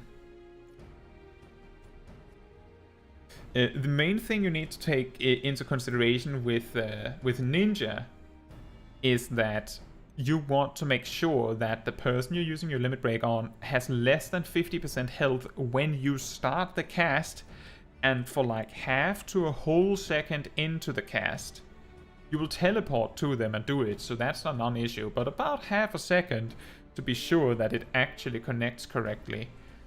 So you want to be sure that the person does not have mana in store to heal themselves or something, and that can be difficult since you can't see their mana bar in Frontline, but if they're low health and they're not healing, it's typically a good sign.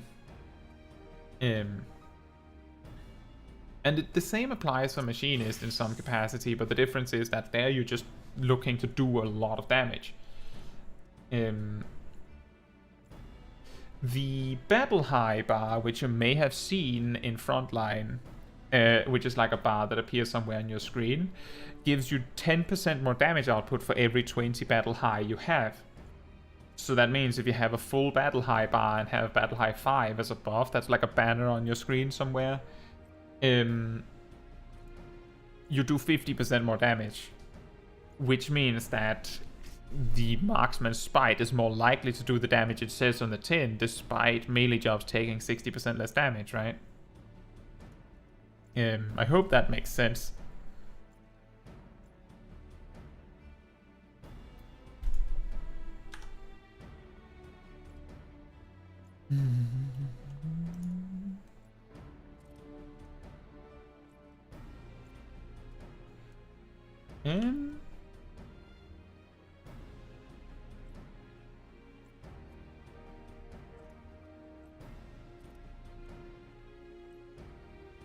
Great tips, really appreciate it. I'm wondering if that was supposed to be an exclamation mark.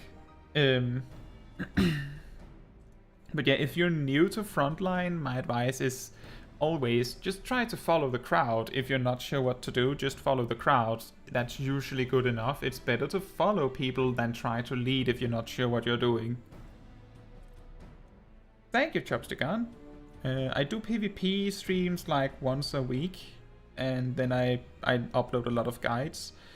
And I keep a lot of VODs, I keep VODs of all of the streams. So if you want to see some demos, I actually have a whole stream where I play Ninja in Frontline. If you want to see some demonstration, it's not that I'm saying I'm particularly good at it, but I do believe we did pretty well on that stream, so you can get some inspiration for what you could do. Watching through it, I know it's a few hours of stream, but I do think there's like some timestamps that can help you to navigate it if you want. But yeah, I post guides for a lot of Final Fantasy stuff, Final Fantasy 14, and then I stream a few times a week. So yeah, PvP like once a week.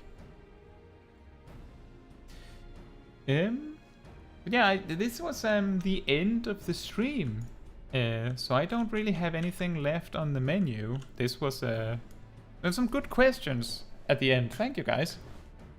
And great questions throughout the stream.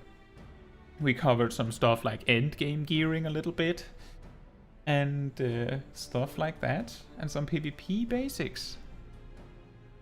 Yeah, it's also time for bed for me. Good night, Chopstick, and good night to everyone else, or good morning or afternoon, depending on where you are in the world. I'll see you guys really, really soon. At least on Saturday, hopefully. And remember that the video guide premiere is on Friday this week instead of Saturday. We're trying something different. See you very soon.